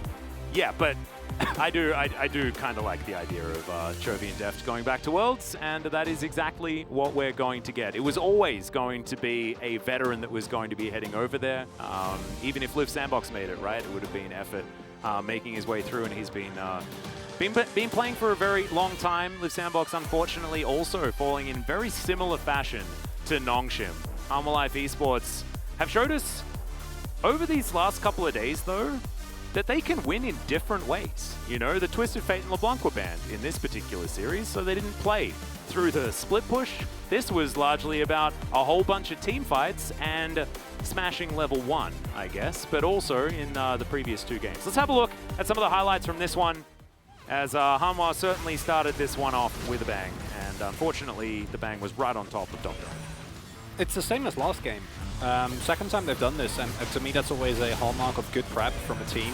When they have a very clear idea of when they've ended up with a certain draft to then play a subsequent level 1, and literally in both games, it immediately tilted the balance of the matchup, right? Because yes, Deft has been playing really well, but this is why I was going on about like what Hanwha Life as a team has been doing to enable Deft. Deft is also set up for success in these situations, and In his current form, he's very clearly delivering on that in an insane fashion. If you can see, this is basically also just highlight clips of Deft popping off on the Ashe.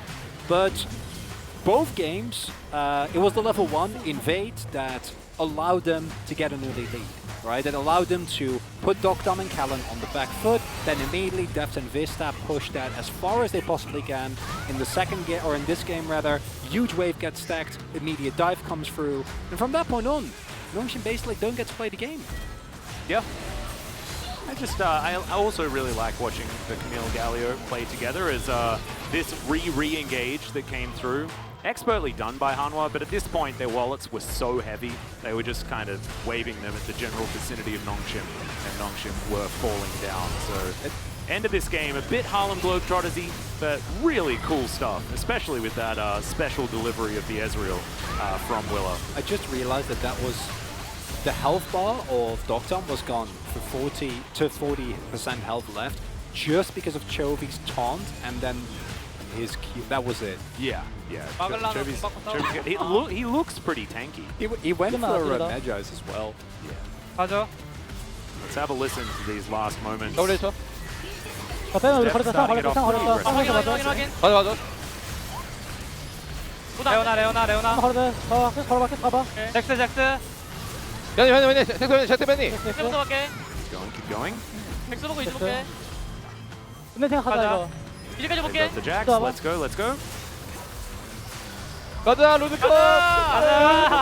Let's go to Worlds. 형 나이스 형들. 오케이 탑 없지 깨자 위에 거부터. 위에 거부터 나 간. Thank you, brothers, for taking us to Worlds. Just some really heartwarming 어. stuff 나이스. from 수고했다. Hanwha. 나이스. 너무 잘했어 형들. 땡큐. 수고 많았어 나이스 경 나이스 경. 나이스. You guys are so great.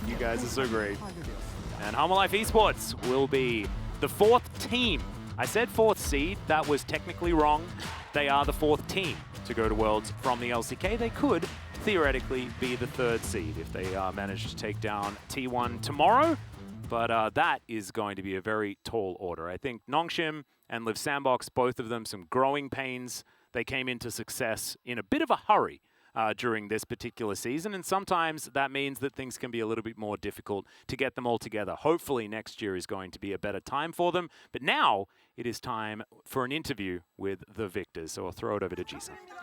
Thank you very much, guys. This is Jisun with the English translation for Hanwha Life Esports advancing into the final round of the gauntlet, and also they made it to Worlds. How are you feeling, Morgan, the man of Camille? This is my first time heading into Worlds. I can't believe this. What about you, Deft? First off, during the regular split,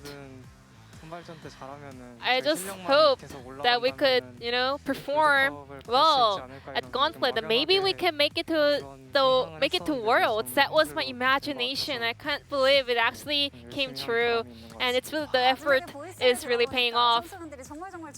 Yeah, we could hear the excitement from the players. So who was the most happy boy among you guys? Deft, even though he wasn't that vocal, I think he was so happy inside. What about you, Deft? Because yeah, you don't really express your emotion out loud, but we could see a smirk on your face watching the rest of the teammates celebrating the moment. I mean, myself, I was so touched by this result. I couldn't even hear what others were saying because I was just enjoying my moment. I mean, Chovy did a fantastic job during the gauntlet run, but Deft, you are popping off in this tournament. Starting from the end of the regular split, you have been ramping up. What was the major change that you have gone through? In fact, I don't really, think, I can't really feel what has exactly changed. But I think us as a team kind of became more solid, and then AD carry, it all depends on those kind of a teamwork. So I just focused on my usual play, but my teammates stepped up so much. Especially Vista. One of our teammates did fantastic work. Because Dogdom and Kellen, those two are actually one of the strongest bottom duos in the LCK, but you guys are doing a fantastic job into them. Vista. Well, 라인전부터 starting from the lane phase, heading into the team fight phase, he was just so sharp. He was doing fantastic work, so it was so comfortable for me to play the games. And Morgan, the other main character here on the inner stage, you have a new nickname. Do you know that? The Morgan Camille? Yeah, I'm aware. You like that? Yeah, I like that. The Morgan Camille, you played 5 straight games on Camille out of 7 games here in the Gauntlet, and you have the highest win rate among all of the players in 4 major regions, even higher than that of Nagri. You are writing a new history of Camille as a top laner. So, tell us about the high priority on that Camille pick. Camille, the champion itself, is so strong in the late game. So she has a solid control over the side lane in the late game, so we really wanted to keep securing that pick. And throughout the 7 games experience here at the Gauntlet, your Camille kind of proficiency has risen up so much. Did you kind of learn something new during this regional qualifier? The slingshot actually had a very big hitbox, so I was actually capitalizing on that pretty much. Then what did you feel when you get your Camille banned? When we saw Camille was removed, we weren't too worried about it because we had other options prepared for that situation. Is Camille more about your confidence or your team's kind of strategy? I did feel a lot of confidence on Camille, but at the same time, my teammates were doing a fantastic work to help me out to scale. Theft, what do you think of Morgan's Camille? Yeah, I mean, it got better and better. We're looking forward to more of your Camille tomorrow as well. But now that you guys secured at Worlds, who do you want to face at that international event, or which team? Anyone, you know, maybe even someone who didn't really make it to Worlds. Should I go first? You know, my former team EDG, I have never faced off EDG at Worlds, or maybe once, sorry. But it will be amazing if I can play against them. And this could be a Hana Life Esports ADK Derby if that matchup happens to happen. What about you, Morgan? This is my first Worlds, so I think it's gonna be a great experience for me, you know? I'll be learning a lot there.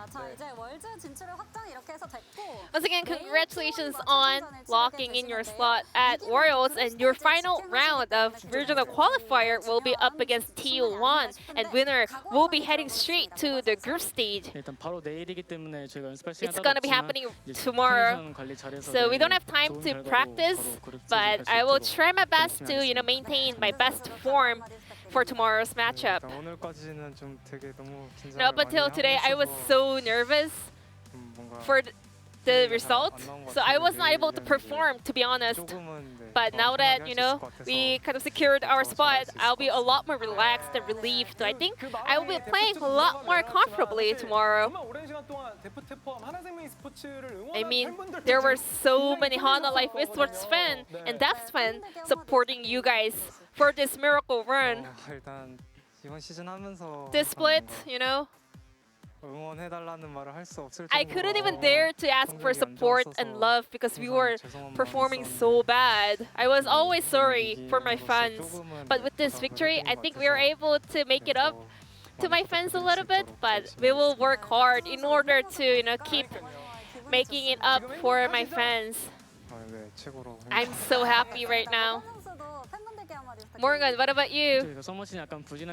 We weren't performing and we had a big slump in the summer split, but I would like to say thank you for all the fans who have been supporting us throughout the thick and thin, and we will do our best to, you know, show them better performance and results. And this will be the end of the interview from Morgan Theft from Hana Life Esports, and I'm gonna pass it back to our casters. Thank you.